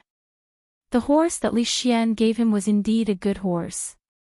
It had a wide forehead, big and bright eyes, bright and full of expression, big and straight hooves, and no messy hair on its body. Li Yi had seen in a book about horses that a horse that looked like this could be regarded as a hero among horses. Of course, the most intuitive way to distinguish it was that after Lu Rui commandeered the horse, she did not intend to return it to him. After passing through the stockade village and walking for a while, he could see a flat grassland. When Li Yi walked over, Mississippi Lu was waiting for him there with the horse. Chapter 189. When Li Xian ordered the servants of the prince's mansion to send the horse over, the saddle and other supporting facilities were very complete. "Try to get on the horse first." Seeing Li Yi walking over, Lu Rui handed the reins in her hands to him. Li Yi took the reins from her hands and looked a little dazed. Just like that. He had read those books about riding. Before getting on the horse, shouldn't one first familiarize himself with the horse and then try to get on it so that the horse wouldn't be scared and put himself in unnecessary danger? Forcing himself on the horse, it didn't seem right. If the horse went crazy after he got on it, it would be a tragedy. Li Yi didn't think that he could subdue a crazy horse with his current strength. "This horse is docile, it won't be dangerous." Lu Rui seemed to see through his thoughts and said calmly. Being looked down upon by Mississippi Lu, as a man, of course, he couldn't show his timidity. Li Yi grabbed the reins and the mane at the root of the horse's neck. He stepped on the pedal and with a little force, he flipped himself over. He was no longer a weak scholar now. This set of movements was smooth and elegant. However, before he could sit firmly on the horse's back, the horse let out a long neigh and jumped high with its front hooves. Li Yi lost his balance and fell backward. Fortunately, he had some skills now. He held the reins firmly and clamped his legs tightly on the horse's abdomen. The falling momentum slowed down and his body stabilized again. He thought that this posture must be very cool. It would be great if someone could take a picture from afar so that such a cool posture could be preserved forever. While he was thinking, a white shadow soared into the sky and landed steadily on the horse's back behind him. Lu Rui slapped the horse's abdomen. The horse let out another long neigh and actually quieted down. Seeing that the fellow under him had finally calmed down, Li Yi heaved a sigh of relief in his heart, but his face was a little dark. This horse actually knew how to bully the weak and fear the strong. If he were to ride on it, it would want to throw him off its back. If it were Lu Rui, he would be as obedient as a grandchild and would not move at all. Wasn't he looking down on them? Hold the reins tight and clamp the horse's belly. Lu Rui reminded him and patted the horse's belly lightly. Li Yi then realized that this guy who bullied the weak and feared the strong started to trot. Riding on a horse was not as comfortable as Li Yi had imagined. The ride was very bumpy. In his previous life, he had even gotten dizzy from taking public transportation. However, the problem of carsick did not seem to be brought to this place, so he did not feel much discomfort. Lu Rui was explaining the technical essentials of horseback riding to him in detail, but Li Yi was not in the mood to listen. The space on a horse's back was originally small, so it was a little crowded for two people to ride on it. Even if Lu Rui deliberately kept a distance from him, their bodies would inevitably touch each other due to the bumpy ride. Feeling the soft feeling on his back from time to time, Li Yi was surprised. This little girl usually looked like she did not show anything, but in fact, she was quite sexy. He had underestimated her in the past.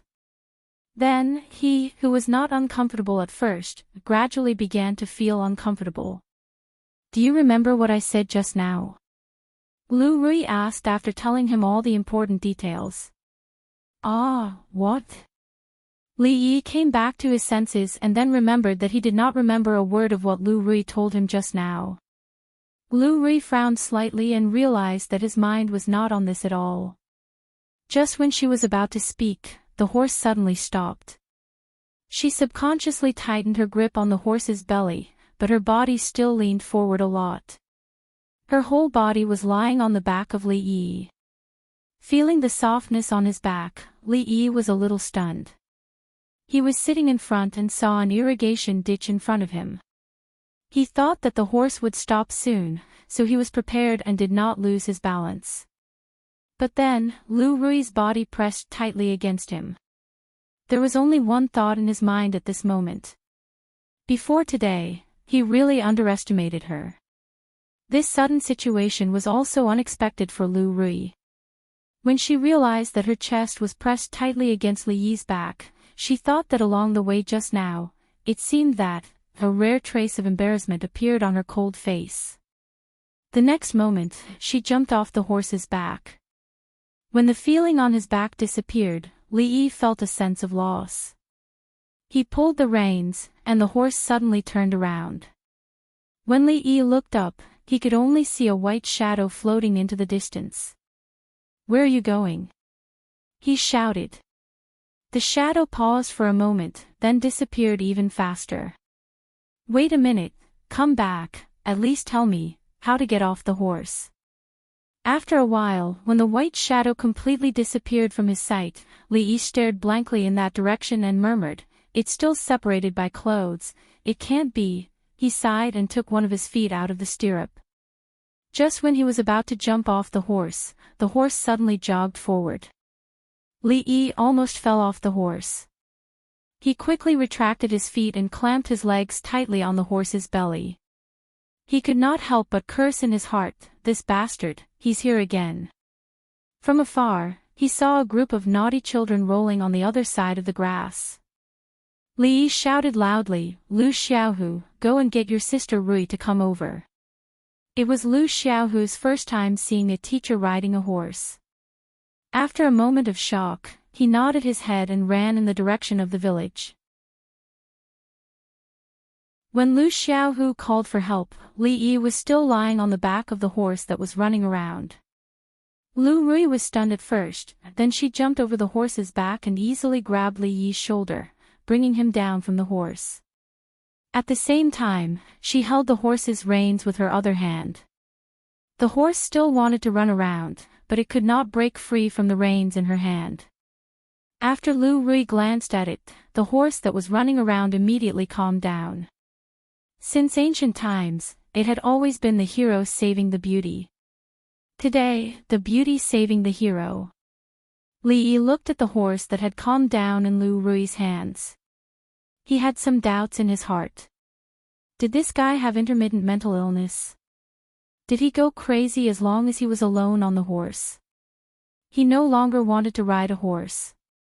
He heard that horse meat tasted pretty good. He wondered how it would taste in hot pot. Would it taste better than mutton? If there was a chance, he must try it. His first attempt at learning how to ride a horse ended in failure. Lu Rui's beautiful eyes were filled with doubt. Just now, Rui said that she would teach Li Yi how to ride a horse, but now there was no trace of her. However, she had always been like this since she was young. She did not have the patience to do things. Next time, it would be better for her to teach him personally. After tying the horse back into the stable, Li Yi saw Xiao Huan walking over with a bundle of straw. He called out to her. "Son-in-law, what's the matter?" The servant girl looked up at him. "Put the straw back first." "Why?" The servant girl blinked her big eyes and looked at him. "Right now is the time to feed the horse. Let's starve it for 3 days first." A trace of anger appeared on Li Yi's face as he said through gritted teeth. Chapter 190. Xiao Huan had always been obedient to Li Yi's words. Although she was still puzzled as to why the son-in-law wanted to starve the horse for 3 days, she knew that the son-in-law was right, so she put the horse straw back. Lu Rui walked in from outside and watched as the servant girl walked back with the straw in her arms. She asked, "Xiao Huan, has the horse been fed?" The son-in-law said to starve it for 3 days. The servant girl shook her head and said, "Give me the straw. You can go back to your work." Lu Rui took the straw from her hands and walked towards the stable. "Oh," the servant girl responded. She looked at Lu Rui's back as she left. The son-in-law didn't allow her to feed the horse, but second miss insisted on feeding it. What if the son-in-law was unhappy? Forget it. She didn't want to think about it anymore. She would let the son-in-law and second miss solve this matter themselves. Thinking that she hadn't fed her little rabbit, the servant girl shook her head. She took some fresh vegetables from the kitchen and walked into the inner courtyard. When Lu Rui walked into the stable with the straw, Li Yi was squatting on the soft ground in front of the stable. He was holding a brush and a piece of white paper. He seemed to be making a rubbing of something. The sound of footsteps came from behind him. Li Yi stood up, and when he turned around, he saw Lu Rui walking over with the straw. Li Yi saw that there was nothing wrong with her expression. The straw didn't look like she was hiding a weapon, so he felt slightly relieved. After all, what happened on the horse was purely an accident. It had nothing to do with him. Although Mississippi Lu didn't have a good temper, she wasn't an unreasonable person. She didn't draw her sword and cut him, so she probably wouldn't take revenge later. However, just in case, it was better to confirm it first. He looked at her warily and asked, "About what happened just now?" "I didn't, shut up." Lu Rui pretended as if nothing had happened. She did not want Li Yi to mention this matter. A trace of blush appeared on her pretty face again. She threw the straw into the food trough and glared fiercely at Li Yi before turning around and leaving. This time, Li Yi was finally relieved. It seemed that Mississippi Lu really didn't intend to care about this matter. However, it was the first time that he saw her blushing pretty face. The heroine of a generation turned into a shy little girl. Li Yi really couldn't adapt to it in a short time. In the stable, the crazy horse that bullied the weak and feared the strong was eating the straw and snorting. Li Yi raised his head and glanced at it. This time, for the sake of Rui, he would let it go. If it didn't know what was good for it next time, he would starve it for 3 days first. Otherwise, it wouldn't know how many eyes the horse king had. With white paper and a brush, he drew the horse's hoof prints according to the real size on the soft mud around the stable and ordered some horseshoes from the blacksmith. Although this horse didn't give him much face, it was undeniably a good horse. It would be a pity if the horseshoes were worn out.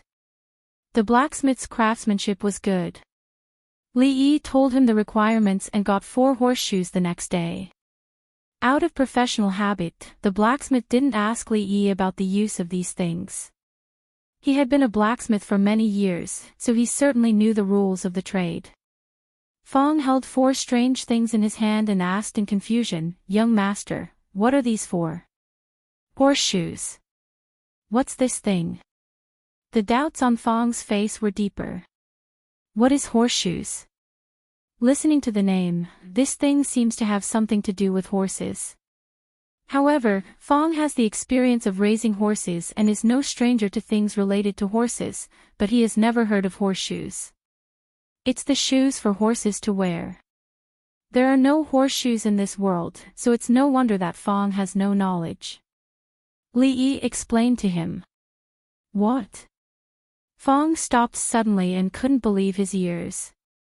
He looked at Li Yi and asked, "Horses need to wear shoes?" "After living for decades, I only know that people need to wear shoes, but I have never heard of horses wearing shoes." "Isn't this a joke? We both run on the ground. You need to wear shoes. Why don't horses need them?" Li Yi looked at him and asked. Fong wanted to scold, "Nonsense," but he held it back before he could say it. "Walking barefoot without shoes will grind your feet. Stepping on stones will hurt you. Horses don't know pain, so why wear shoes?" Fong said confidently. He suspected that the young master was bewitched today. He suddenly wanted to put shoes on horses, and would he have the idea of beating cows and sheep in a few days? "You also know how to grind your feet. Horses run much more than you do. After a long time, the horse's hooves will be worn out, and the horse will be useless." Fong was stunned for a moment and said, "Young master, that's unnecessary. That horse only runs back and forth between the prefectural city and the stockade every day. It's only a few miles, and the worn-out hooves will grow back. But, according to what you said, the war horses in the army are often used, and the speed at which their hooves grow can't keep up with the speed at which they're worn out, so it's necessary to wear shoes." This time, Fong understood what Li Yi meant. He used to raise horses and knew that horses had to be used in moderation. If a horse was tied in the stable all day and not taken out to run, the horse's hooves would grow deformed. If it ran for a long time every day, the horse's hooves would be worn out. The former could still be saved, but the latter could only become useless. The young master's method was very good. After his reminder, Fong already understood that this strange thing probably needed to be nailed to the horse's hooves. Although the horse at home couldn't use this method, if the war horses in the army had this treasure, they would no longer have to worry about the horse's hooves being worn out. After listening to Fong's words, Li Yi was stunned for a moment. He only remembered that in the novels he read in the past, the protagonist invented horseshoes and immediately shocked the emperors and ministers. They would exclaim that such a simple method had never been thought of before, and they would be rewarded with money and an official position. He subconsciously thought that all horses should be nailed to the horse's hooves. After listening to Fong's words, it seemed that he really made an unnecessary move this time. However, since the horse's hooves had been nailed, it would be a waste of the money paid to the blacksmith if he didn't put it on the horse. 2 days ago, this guy had lost face in front of Rui. Later, he would ask the yamen runners to help tie this guy up and nail the horse's hooves. Presumably, this guy who bullied the weak and feared the strong had never seen such a situation. It was scared half to death. If it still behaved atrociously in front of him next time, he would eat horse meat hot pot in front of it. When Li Yi and Fong went down the mountain this time, they deliberately brought the horse down to nail the horse's hooves. In the open space not far from the county yamen, with the help of Fong, the yamen runners easily put down the horse and tied it up with its hooves facing the sky. The huge horse's eyes were full of fear and it let out a long neigh. However, its 4 feet were tied up and there were so many people around it that it couldn't struggle even if it wanted to. When Fong was about to nail the horse's hooves according to the method, Li Yi said, a voice suddenly came from behind. "What are you doing here?" A woman wearing a yamen runner's uniform walked over.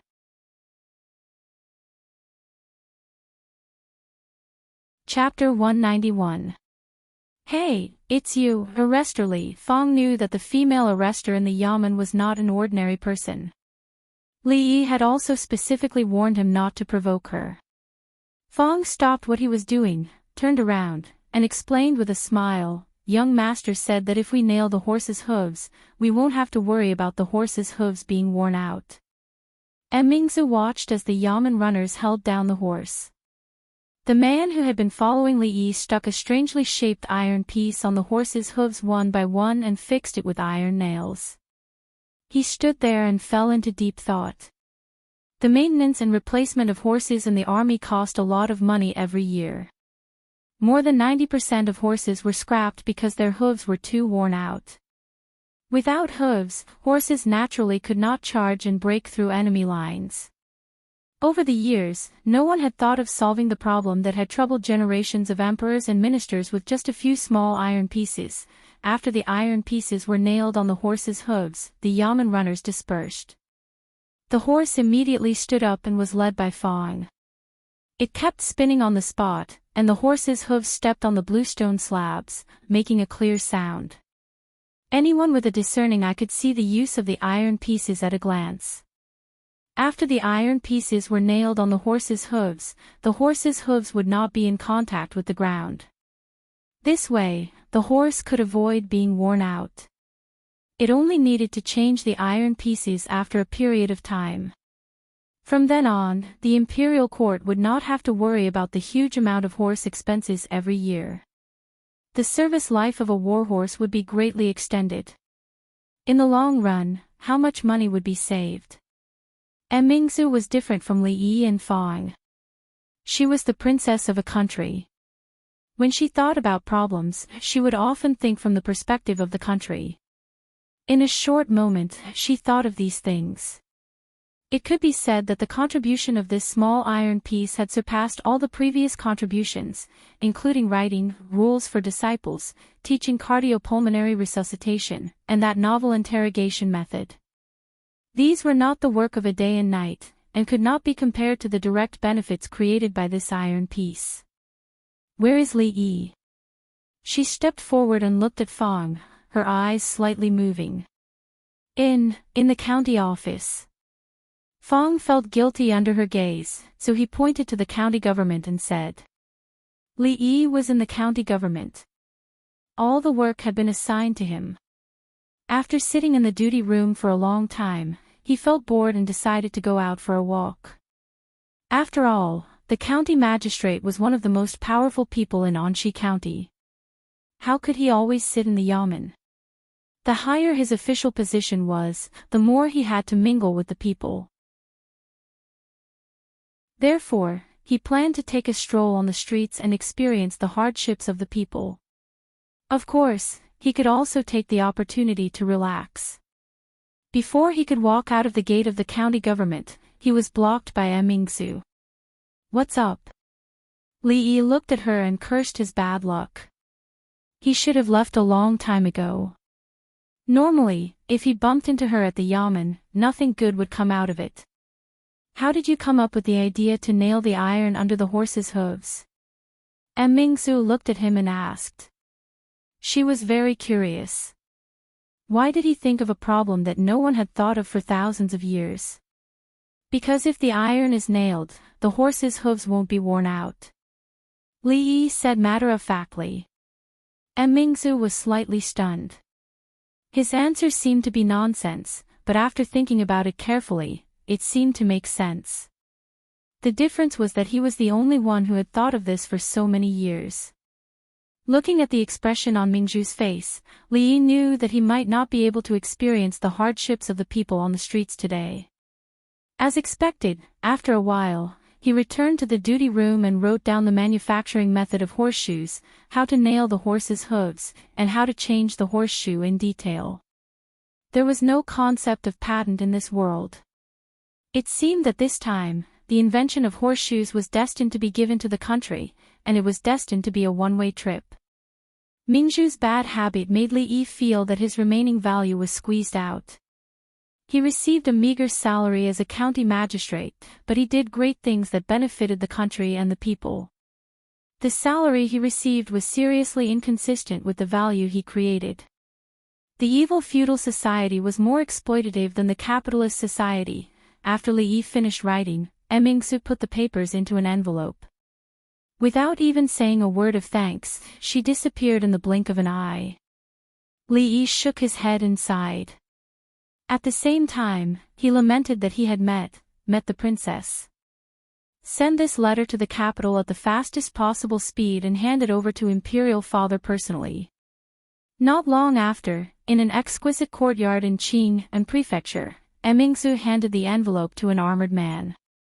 Don't worry, princess. I will definitely hand this letter to His Majesty as soon as possible. The guard of the princess's residence responded solemnly, flipped onto his horse, and quickly disappeared from sight. Just how much more ability does he have? Mingzhu muttered to herself as she looked ahead, her eyes slightly dazed.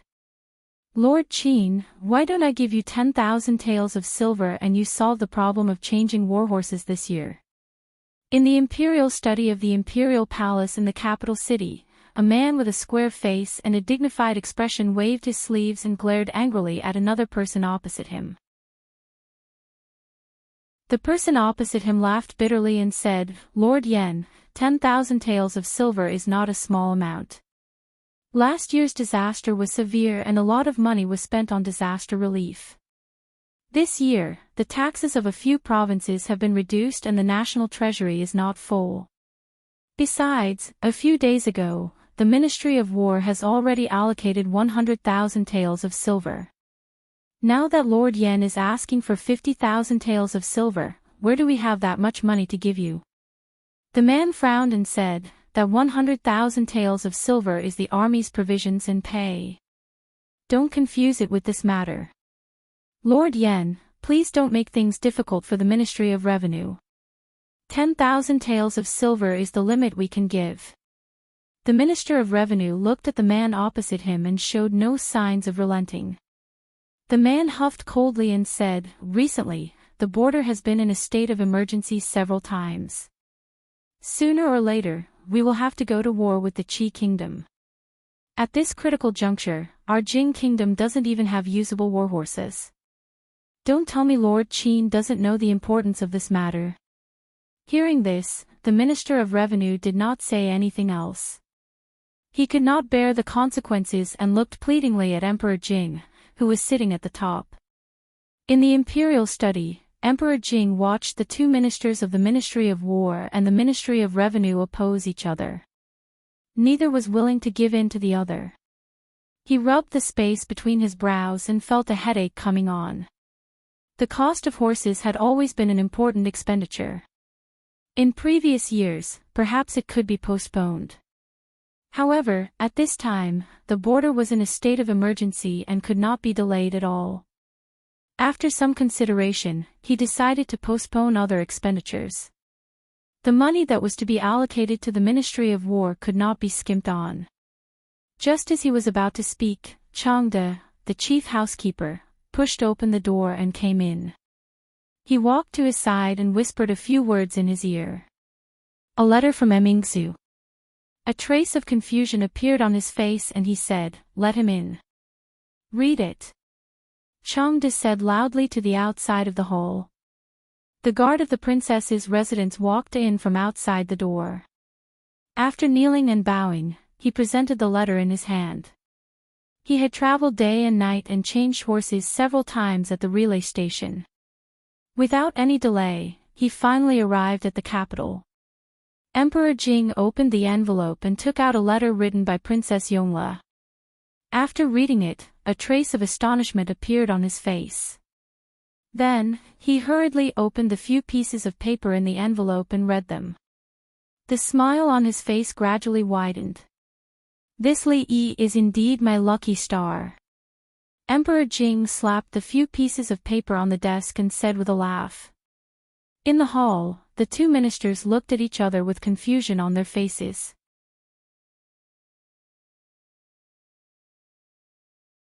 Chapter 192.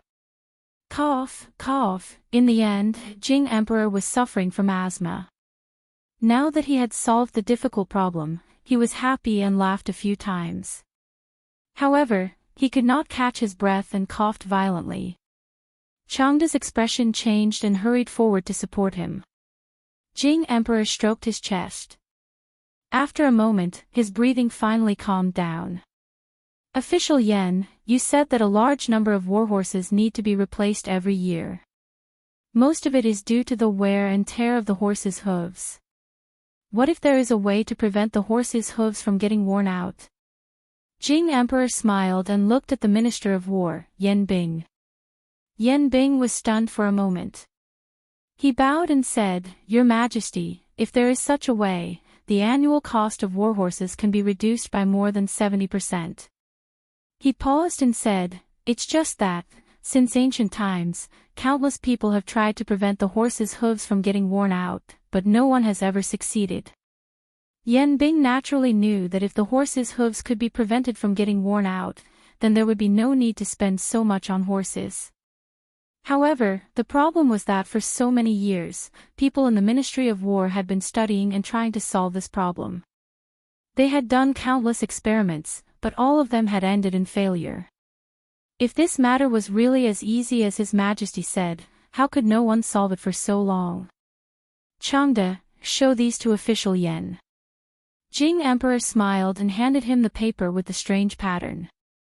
Yen Bing took the pieces of paper from Changda's hands, feeling very puzzled. From the looks of it, could it be that someone had really solved this ancient problem? Full of curiosity and doubt, he cast his eyes on the paper. The first thing he saw was a strange pattern in the shape of a semicircle. He stretched out his index finger and thumb to make a gesture, and then continued to read the words below the pattern. Horseshoe. He murmured and read in a low voice, nail this on the horse's hooves to avoid direct contact between the hooves and the ground. There is no need to worry about the horse's hooves getting worn out. If the horseshoe is damaged, just replace it with a new one. As his eyes moved down, Yen Bing held the paper and stared at the pattern on the paper. He was stunned. It's so simple. At this time, he had forgotten that he was in the imperial study. His beard trembled and he couldn't help but say loudly. A problem that had troubled countless people for thousands of years could be easily solved with just a few small iron bars. Why hadn't he thought of this before? Moreover, after the hooves of the horses were equipped with iron bars, they would be able to adapt to even harsher environments. No matter how much gravel there was on the ground, as long as the hooves of the horses did not come into contact with the ground, they would not have to worry about the hooves being worn out or cracked. The safety of the cavalry and the warhorses would be guaranteed, and their battle strength would definitely rise to a new level. I don't know which hero came up with such a wonderful method, only using a few cheap iron bars. From now on, there will be no need to worry about the horse's hooves being worn out, and it can also save a lot of money for the national treasury. I congratulate Your Majesty. Yen Bing put away the paper and said excitedly. The Minister of Revenue saw that Yen Bing seemed to have changed into a different person. He didn't mention anything about the horse fairs at all. He was curious about the contents of the piece of paper. What could have made His Majesty and the Minister of War so agitated? I didn't expect that this time, he would solve a difficult problem for us, the ruler and the minister. Emperor Jing was in a good mood. He touched the short beard on his chin and said, I originally wanted to let him train there for a few years before transferring him to the capital. If I reward him again and again, I'm afraid that it will breed his arrogance. Forget it, I will remember this credit for him for the time being and calculate it all in the future. Changda naturally knew who the he that Emperor Jing was talking about was, but the two ministers were confused. They only knew that the emperor attached great importance to this person who had come up with the plan and seemed to entrust him with great power in the future. They just didn't know who this person was. After all, they had been the ruler and the minister for so many years, but they had never seen His Majesty attach so much importance to anyone, Li Yi had waited for several days, but Emingzu did not mention anything about rewards. Well, this time he had really worked in vain again. Perhaps she treated a few small iron bars as treasures. The emperor and the court did not care about them at all. This woman had long hair and short knowledge. She made a fuss when she saw a novel thing and made him look forward to it for nothing. He thought that the emperor would reward him with a few acres of land and a few bolts of silk. Then, he would not have drawn those pictures and written those words in vain. It seemed that he had thought too much. It was really boring in the yamen. He changed into casual clothes and leisurely walked out of the yamen without asking Fang to follow him. Qing and prefectural city was the center of Qing and prefecture's culture, economy, politics. Anyway, it was the center of everything. Except for festivals, it was usually very lively. Li Yi wandered on the street, inspecting the people. Along the way, he saw many acquaintances. The Liu family's candied haws had now taken root in the prefectural city. On every street, there were Willow Leaf Village villagers holding candied haws. Most of them were from the Liu family. Sometimes, when they saw Li Yi, they would warmly greet him.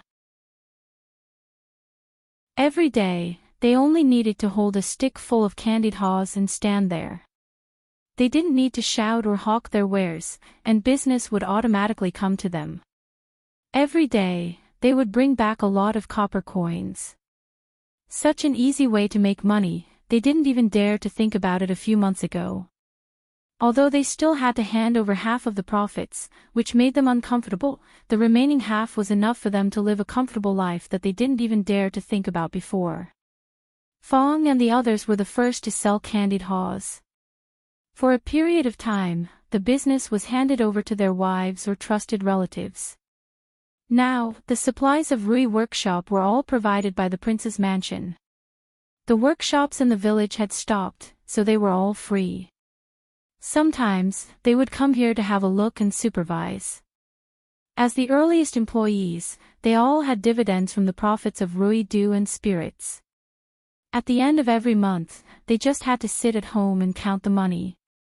When passing by Rui workshop, Li Yi stood at the door and looked around. There were many customers. At first, the girls were a little unfamiliar with this place.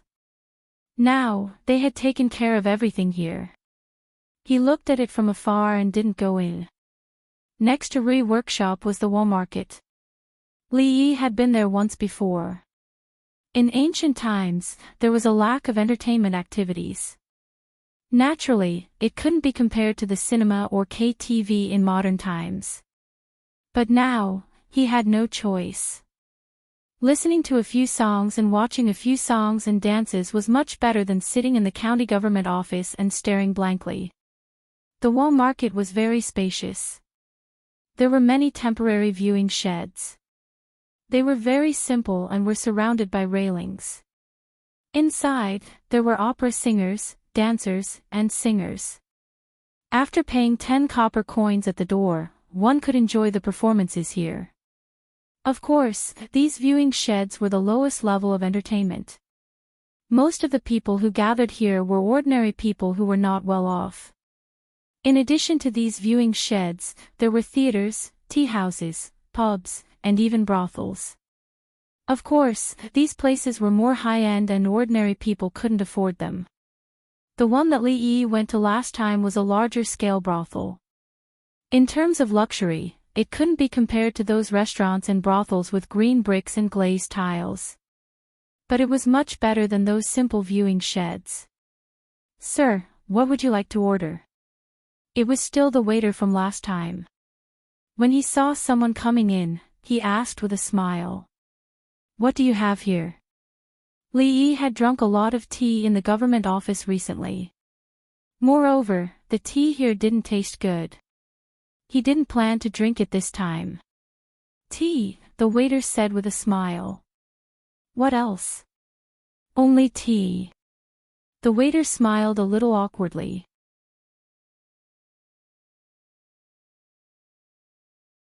Chapter 193. In the end, Li Yi still asked the waiter to serve him a pot of tea. He sighed in his heart that the manager of this brothel had no business sense at all. He was so bad at doing business. For entertainment places like this where people gathered, they refused to bring their own drinks. They just provided fruit drinks and popcorn. The price was a few times higher than outside, and they could earn a lot of money. If there was no popcorn, they could change it to a fruit platter, secret desserts, or even 2 skewers of candied haws. In the future, KTV did not rely on singing and drinks to earn money. If the service was more complete, they could keep the customers, and they would not be reluctant to spend money. He thought about it for a while and listened to the storyteller on the stage while waiting for the waiter to serve the tea. The storyteller was an old man. Li Yi had just entered in the middle of the story, so he did not know what the story was about. The few people sitting in the audience were listening enthusiastically. When they heard something exciting, they would throw a few copper coins on the stage. The old man smiled and told the story even more enthusiastically. At the crucial moment, the old man suddenly stopped and stood up. He said, "Ladies and gentlemen, today's story ends here. If you want to know what happens next, please listen to the next chapter." Just when the story was about to end, the old man's words made the audience unhappy. "You old man, why are you keeping us in suspense? Continue. I'm just listening to the story. What is this? Next chapter. Nonsense. I'll give you some more copper coins. Let's continue." The audience muttered a few words and took out the copper coins from their pockets and threw them on the stage. "Since all of you have spoken so highly of me, this old man will continue speaking." Seeing the copper coins on the ground, the wrinkles on the old man's face bloomed like a chrysanthemum. He had already stood up, but he immediately sat back down and cleared his throat. Let's talk about that. This old man's trick was quite common.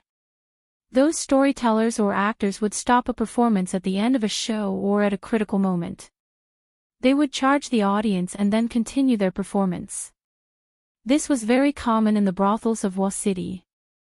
After all, the tips made up most of their income. In fact, the customers also knew the rules. Although they scolded them a little, they would still give them the tips they deserved. Li Yi was very disappointed that the old man did not leave. To be honest, the old man's story was dull and did not interest him at all. Originally, he thought that it would be good if the old man finished his story and changed to a good program to pass the time. He did not expect the old man's tricks to be so deep. "Forget it, I'll just put up with it. Seeing this old man getting high here is much better than sitting in the yamen on duty. At the very least, I won't have to encounter the princess who has repeatedly tricked me." He looked in the direction where the waiter had left. That fellow's movements were really slow. It had been so long, and the tea still wasn't served. At this moment, on the side of the stand, a young girl poked her head out and looked at the young man sitting at a table not far away. Her pretty face showed a puzzled expression. She murmured, "Strange, isn't that the young man who sent Sister Ruoching back that night?" She stretched her head out and was about to take a closer look when an ugly face suddenly appeared in front of her. The girl was so scared that her face turned pale. After taking a few steps back, she fixed her eyes on the face and said angrily, "Linda Bayo, are you trying to scare me to death?" The waiter clutched his stomach and said with a complicated expression, "Xiao Zhu, help me take this pot of tea to that young man over there. I think I have a stomachache." The waiter pointed at the teapot on the side and ran away after saying that. The girl patted her chest. She was really scared just now. She mumbled something before picking up the teapot and walking over. Li Yi was still thinking about whether he should complain about the waiter's efficiency later. He saw a girl about 15 or 16 years old come over and put a pot of tea on the table next to him with a slight smile. She said, "Young master, your tea is here." The waiter didn't come. The one who brought the tea was a girl with delicate features. Li Yi was slightly startled. Then he poured a cup of tea. After waiting for such a long time, he was indeed a little thirsty. The girl brought the tea, but she didn't leave immediately. She blinked her big eyes and looked at the handsome young man in front of her. She felt that he was very similar to the one who sent Sister Ruoqing back that night. However, it was too late at that time, and she didn't see his appearance clearly. Naturally, she wasn't too sure now. That night, she kept asking Elder Sister Ruoqing who that person was, but Elder Sister Ruoqing was unwilling to tell her. She had also never mentioned what had happened in the manor to her. Later on, she only found out about it from a familiar elder sister. She didn't know the details. She only knew that when those bad people bullied Sister Ruoqing, there was a young man who stood up for her. She should have seen him that night. After pouring the tea, Li Yi saw that the girl didn't leave. Instead, she stood there and looked at him with a strange expression. He asked doubtfully, "Little girl, what else do you want?" "I'm not a little girl," the girl said in her heart. She showed a sweet smile and asked, "Does this young man know Sister Ruoqing?"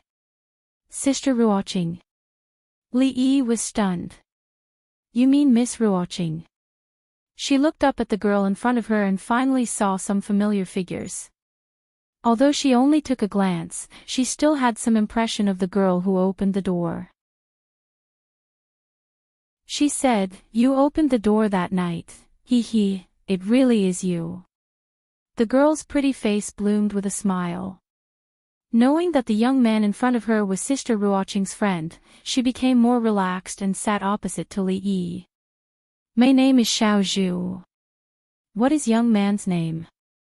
The girl heard about what happened in the prince's mansion that day from others. She had a good impression of the young man who helped Sister Ruoqing, so she took the initiative to talk to Li Yi. "Piglet." Li Yi didn't have time to tell the girl his name. He was surprised by the name, Piglet. How could such a lively girl have such a name? He didn't know what her parents were thinking. Although it was popular in this era to have a cheap name, but for a girl to have such a name, how much criticism must she have suffered since she grew up? The girl saw Li Yi's expression and knew what he was thinking. After all, since she was young, many people laughed at her because of this matter. Her real name was naturally not Xiao Zhu, but Qin Yuzhu. Only people who were familiar with her would call her that. Originally, she felt that this young man was handsome and familiar with Sister Ruoqing, so she was naturally closer to him. However, thinking that he actually misunderstood her name, the girl couldn't help but pout. "Stupid young man, my name is Qin Yuzhu, the pearl of Zhuyu, not the kind with a long nose and big ears." She pouted and muttered a few words. Of course, the first 3 words were said in her heart. After listening to the girl's explanation, Li Yi realized that he misunderstood her name. In order to cover up his embarrassment, he took a sip of tea and asked, "When will this storytelling end? What's the next performance?" The girl wrinkled her nose and asked, "Is Grandpa's son's storytelling not good?" "It's just a so-so." The old man didn't have it easy, so Li Yi didn't belittle him too much and said casually, "Grandpa's son is the best storyteller in the brothel. His stories are also the most popular in the market. Many people like his storytelling. It's not ordinary." The girl was a little unhappy with what Li Yi said.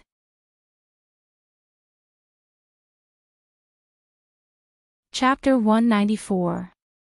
Grandpa's Son. Listening to the way the girl addressed him, she seemed to be quite familiar with the old man. However, although the old man's storytelling ability was very good, the story itself did not appeal to him. Li Yi looked at the girl and said, "Young lady, you have heard a few stories. Scholars devoted themselves to poetry and imperial examinations. Although there were novels and legends in this world, they were crooked ways, in their eyes. They were far from being prosperous. A few ghost stories could scare a large group of people." The girl was at most 16 years old. She had not heard many stories. It was very likely that she was fooled by the old man's words. I am already 16 years old this year. The girl looked at him unconvinced and said. Of course, she was not convinced. The young master in front of her was at most 2 or 3 years older than her. Even if he was a scholar, she had grown up in a brothel and had heard many stories told by scholars since she was young. After so many years, how could she be convinced when Li Yi said in a childish tone, "How many stories have I heard at such a young age?" She had been trained as an actress since she was a child. After listening to stories for a long time, she was familiar with these routines. Even if she was asked to go up and say a paragraph now, it would not be a problem. Li Yi saw the stubbornness on the girl's face. He felt a little funny in his heart. He took a sip of tea and asked, "What stories have you heard?" "A lot." The girl curled her lips and said a lot of things as if she was showing off a treasure. Li Yi was a little surprised. He did not expect this girl to have heard a lot of stories. In order to kill time, he would sometimes buy some popular ghost stories on the market, novels and legends. However, after reading them a few times, he found that the content inside was dull and lacking in imagination. It was better to find books in the library. Of course, it might be because he came from the 21st century. His knowledge was much more than the ancient people here. There was never a lack of these in the library. The stories that circulated in the streets were novel enough for the people here. Among the books that the girl had just mentioned, many of them were inferior novels that he had seen in the market before. There were also some that he had never heard of, but this was not surprising. This world was similar to a parallel space. Although the historical trajectory before the Tang dynasty did not change much, the details were very different. Some famous people did not exist, such as Li Bai and Du Fu. There were also many unfamiliar names. As for the literary works, of course, they were different. The little girl's tone was filled with dissatisfaction, showing off, and contempt. However, in front of a scholar who only knew how to study, she indeed had the right to be arrogant. Looking at the proud expression on the girl's face, Li Yi smiled and asked, "Little girl, you've heard a lot of stories, of course." The girl's expression became even more proud, but after a moment, it froze on her face. "Have you heard of the legend of the white snake?" Li Yi looked at her and asked with a smile. "White? Legend of the white snake?" The girl was slightly startled, and gently shook her head. "What about Journey to the West? A Chinese ghost story, painted skin?" As the girl shook her head, she began to doubt her life. She thought that she was very familiar with the current popular stories, but she had not heard of any of the ones that Li Yi had just mentioned. She did not suspect that Li Yi had casually made these up to deceive her. Just by hearing the names, she knew that these were stories that she had not heard of. Painted skin, what is that? I have never heard of it. The girl's eyes turned, and she looked at Li Yi with her big eyes. They were not having a good time now. Whether it was storytelling or acting, they were all old-fashioned stories and scripts that lacked novelty. The number of spectators that they could attract was decreasing, and they urgently needed new stories or scripts to attract more customers. Otherwise, they might not even be able to maintain the most basic of living. However, good stories and scripts often sold for a very high price, and they could not afford to hire those talented storytellers. Just now, when she heard those unheard stories from Li Yi, the girl could not help but have ideas about him. Just now, Li Yi had said a lot, and the girl only remembered the last two, a Chinese ghost story and painted skin. Ghosts and whatnot sounded a little scary, and she was most afraid of listening to ghost stories. The girl pondered in her heart, and chose the other one. Li Yi took another sip of tea, and had no intention of telling a story. Every time he told a story, it was like a 3D movie in front of him, and the picture was especially strong. Last time, he wanted to tell a ghost story to scare Lu Rui, but he ended up scaring himself. he would not be foolish again. Seeing Li Yi's indifferent expression, as if he was unwilling to tell a story, the girl bit her lip, as if she had made a difficult decision. She took out a folded handkerchief from her pocket and placed it on the table in front. Li Yi looked at the bulging handkerchief, and he did not know what the girl wanted to do. The next moment, he saw her open the folded handkerchief, and said with some reluctance, "This is the osmanthus cake made by Sister Ruoqing. It is very delicious. Tell me a story, and I will treat you to this, okay?" Looking at the pastries on the table that emitted a faint fragrance, Li Yi could not help but swallow a mouthful of saliva. Osmanthus cake made by Ruoqing. It was really a nostalgic taste. Deal. Li Yi pinched a piece of osmanthus cake and put it in his mouth. The osmanthus cake in this season should be made with dried osmanthus and ground into powder. Although the taste was not as good as when the osmanthus bloomed, it was not much worse. The girl did not know that she had accidentally taken out a temptation that Li Yi could not refuse. Seeing that he was willing to tell a story, a smile bloomed on her pretty face again, and she hurriedly sat up straight. She thought that when he told the story, she must secretly write down the story and tell it to Grandpa's son later. That way, there would be a new story to attract customers. The Painted Skin was a very classic story in Strange Tales from Liao Zhai. There were many changes in modern movies and TV series, and some love and resentment were added. No one knew what kind of adaptation it had become. Li Yi could not find these scripts in the library, so he could only tell the original story of Pu Songling. Strange Tales from Liao Zhai was so popular in ancient times, and in this similar world, the effect should not be bad. Using it to scare people was also very good. Looking at the girl's excited expression, Li Yi could not help but have a little bit of wicked interest in his heart. A long time ago, there was a scholar in Qing and Prefecture called Wang Xing. He went out in the morning and met a beautiful girl who was carrying a bag and hurrying on her way. Wang Xing was puzzled. A weak girl was hurrying on her way before dawn. Could it be that she had some difficulties? He hurriedly followed her. The girl's face showed an expression of interest. So it is a story of a scholar and a beauty. It sounds good.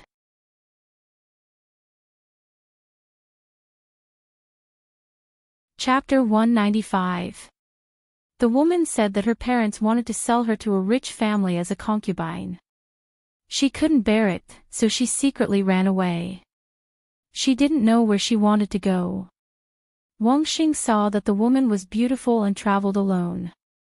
He was tempted and invited her to his home. In order to see Rui's frightened expression, Li Yi had told her the story of the Painted Skin. Now he was familiar with it. He ate the osmanthus cake given by the young girl and drank a cup of tea to moisten his throat before continuing. The young girl had a general idea of what kind of story this gentleman was telling based on her years of experience listening to books. The scholar named Wang Xing helped the woman who was in a hurry. The woman was grateful and decided to stay at his house. The two of them spent a long time together and fell in love with each other. When Wang Xing was studying hard at night, the woman would stay by his side. Finally, her hard work paid off. Wang Xing went to the capital to take the imperial examinations and became the top scorer.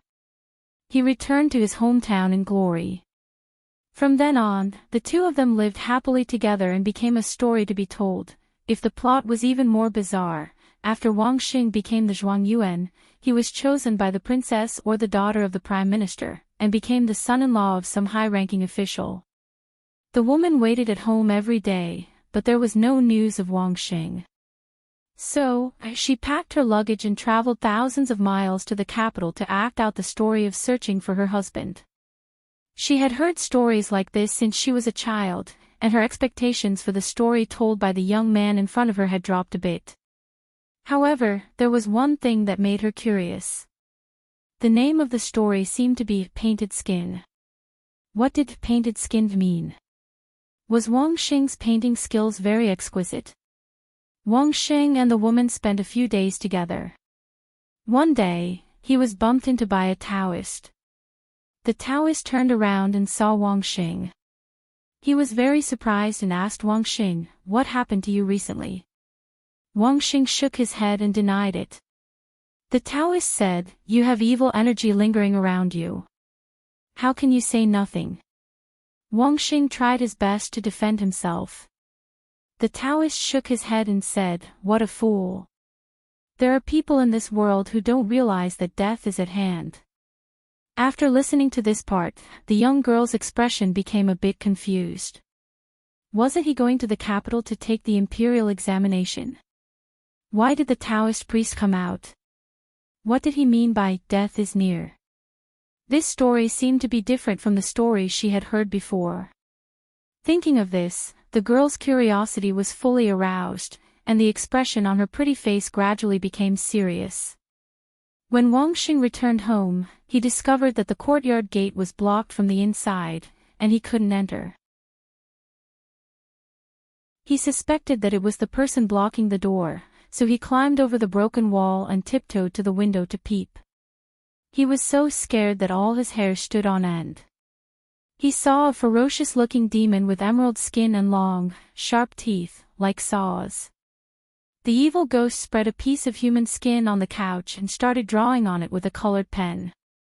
After a while, she threw away the pen and lifted the human skin. Like shaking clothes, she draped the human skin over her body and turned into the woman who had been with Wang Xing day and night. Ah! When Li Yi reached this point, the girl's face turned deathly pale and she suddenly let out a scream, "Ghost!" Li Yi's voice stopped abruptly. He didn't deliberately stop at the exciting part to ask for a tip, but the girl's scream scared him. He had seen countless horror movies, so his imagination was much better than the people of this era. The image of the female ghost just now was like a 3D movie rolling in his mind. The girl's scream was like a surround sound effect added to the movie, so immersive that it couldn't be any more real. He glared at the girl, ate a piece of osmanthus cake, and drank a cup of tea to calm down. Oh my God! After the girl let out a scream, a man behind her suddenly jumped up from his seat, knocked his knees on the stool, and hurriedly squatted down, holding his knees and inhaling. "Little girl, what are you yelling for?" The man glared at the girl, grimaced in pain, and his tone was full of resentment. Just now, he was listening to the story attentively.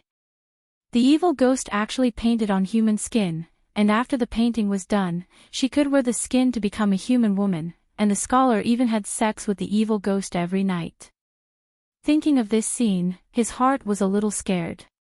This was too King scary. Suddenly hearing the girl's ghost scream, he was scared out of his wits, and all the hair on his body stood up, and he subconsciously jumped up. That's right, listen to the story, don't yell blindly. Scholar, continue to tell the story. What happened to Wang Xing after he saw the female ghost? There were a few men sitting around the big man, and they were probably eavesdropping on Li Yi scaring the girl. He was kind enough to tell the girl a story, and they were startled by the scream just now. When they came back to their senses, they all urged.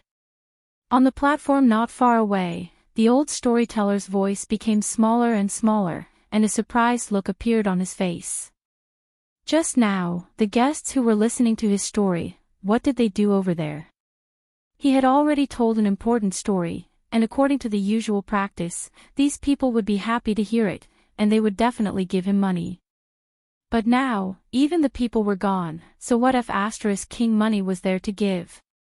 The old man looked at the scholar who was sitting there surrounded by people, and he couldn't help but frown.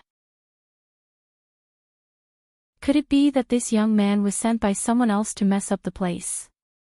When he saw the guests slap the copper coins on the table in front of him, and there was even a piece of silver among them, the old man was even more determined in his heart. Snatching business here, those people were getting more and more overboard. Here, the reward is for you, continue to tell the story. After the first man put a few copper coins on the table, several people followed suit. The evil ghost painted on human skin. The story told by the scholar just now was much more exciting than the one told by the old man on the platform. Several people mistook him for a new storyteller, and when they took out their rewards, they were much more generous than when they threw money on the platform. Although the girl didn't put any copper coins on the table, she still looked at Li Yi with longing in her eyes. What about the rest of the story? For people thousands of years in the future, a horror story like The Painted Skin was simply too weak. The atmosphere of horror was far from comparable to those 3D horror blockbusters. But this was ancient times, and half of a strange stories from a Chinese studio was enough to scare timid people into not daring to go out at night. It was said that when The Painted Skin was filmed in Hong Kong in the 60s, many people believed it to be real, and after watching it, they were scared to death. However, although it sounded scary, many people liked this kind of thrilling feeling. Li Yi couldn't understand this girl's behavior. She was obviously scared to the point that her face was pale, so why did she still want to listen? Even if she wanted to listen, he didn't dare to continue. When the 3D movie was playing in his mind, if she screamed a few more times like she did just now, Li Yi wasn't sure if his little heart could take it anymore. Being responsible for the young girl's young heart, and not letting her have some lingering trauma, Li Yi decided to stop here. I'll tell the rest of the story when I have the chance. Under the girl's stunned gaze, he stood up from his seat and packed the rest of the osmanthus cake to take away. After a few steps, he turned back and kept the copper coins on the table. Although the money was a little less, at least it was his own labor, and it was shameful to waste it.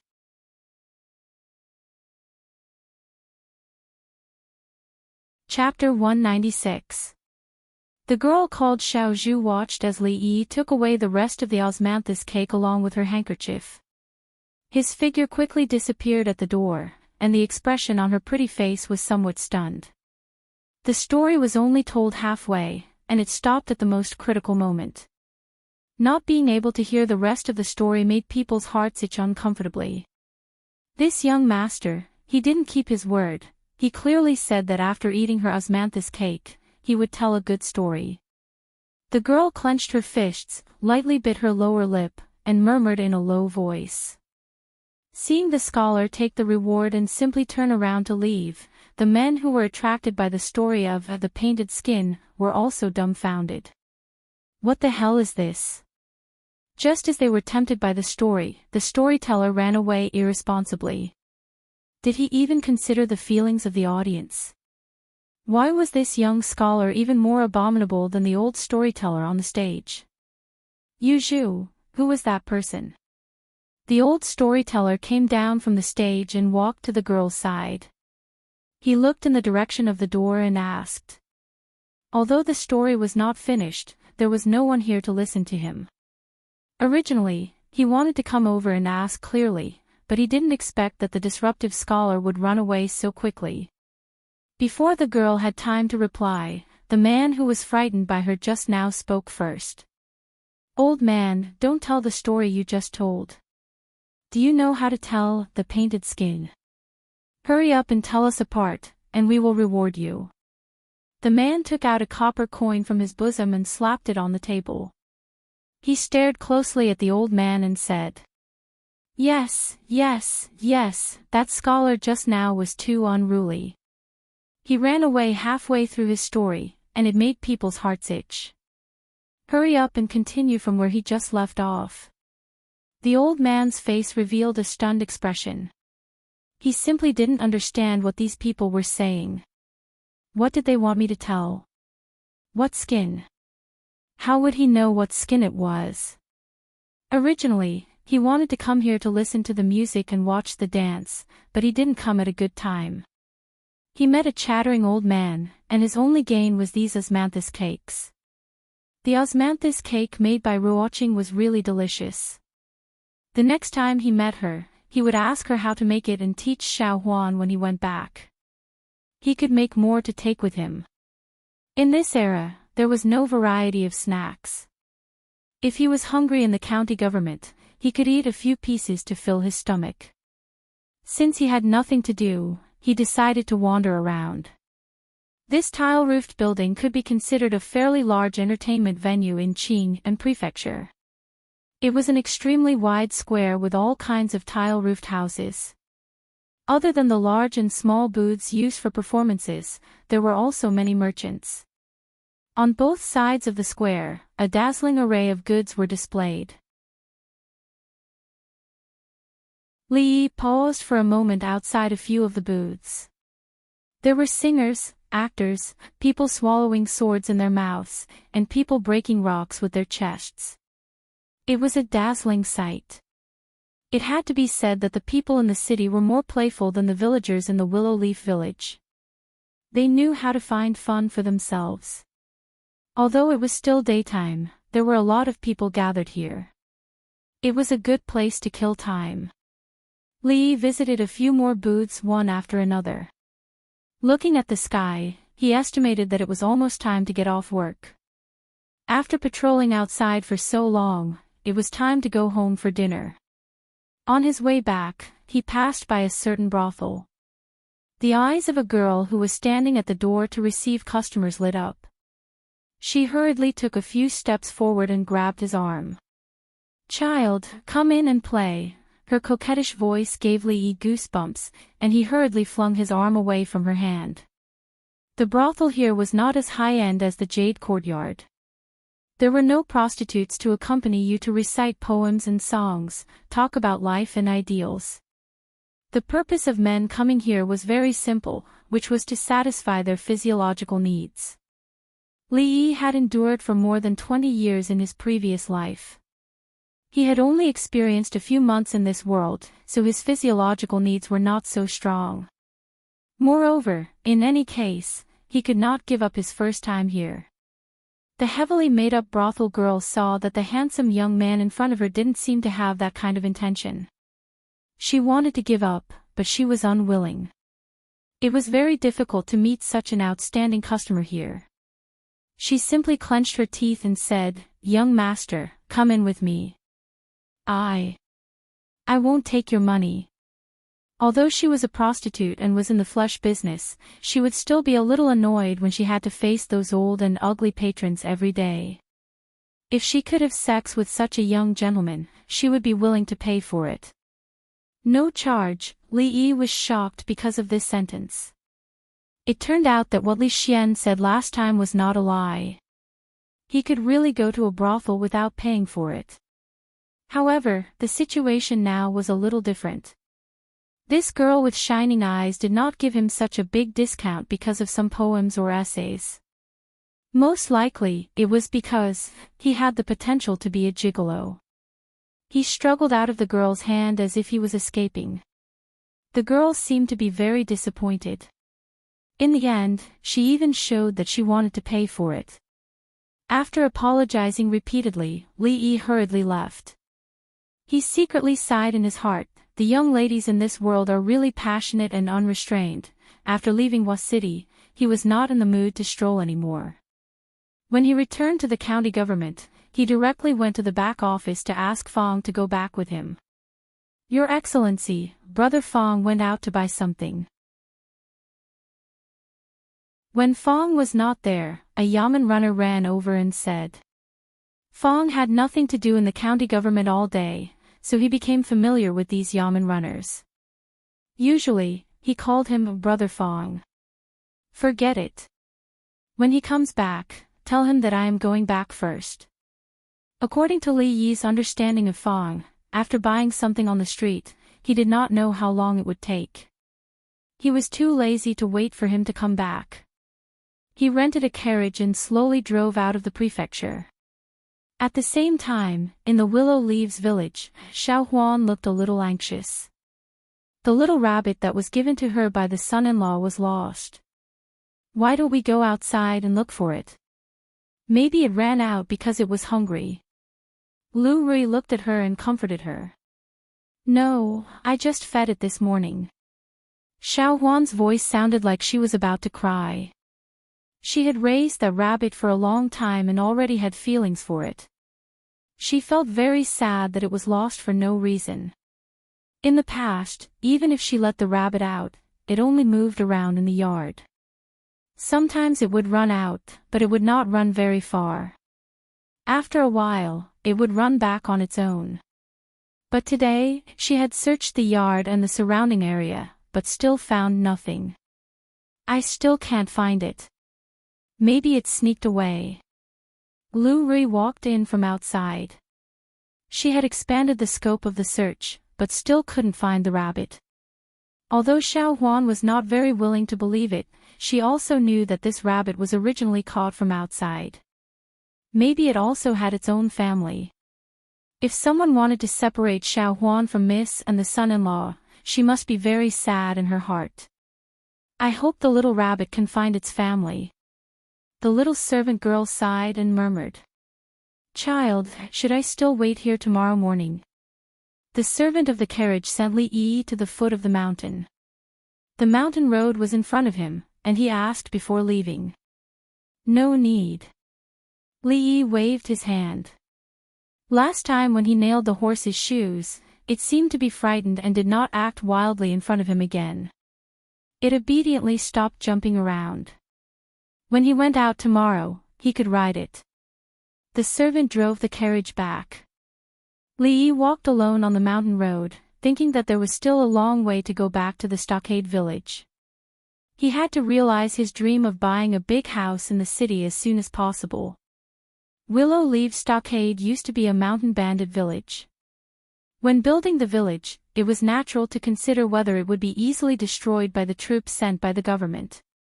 On the way, there were rugged mountain roads. Some places could only allow one person and one horse to pass. It was easy to defend and difficult to attack. As a mountain bandit village, its location was not bad. But as a village, it was extremely difficult to go out, hiding in the deep mountains. It was also reasonable that several generations of villagers were so poor. County Magistrate Li, why didn't Fong Lao San follow you today? Li Yi walked through a dense forest. Suddenly, a sound came from the forest. He stopped in his tracks and looked up. He saw a person walking out of the forest and looking at him with a smile that was not a smile. You're tuning in to the Journey of the Soul YouTube channel. Don't forget to subscribe and join us on this journey to catch the most captivating stories.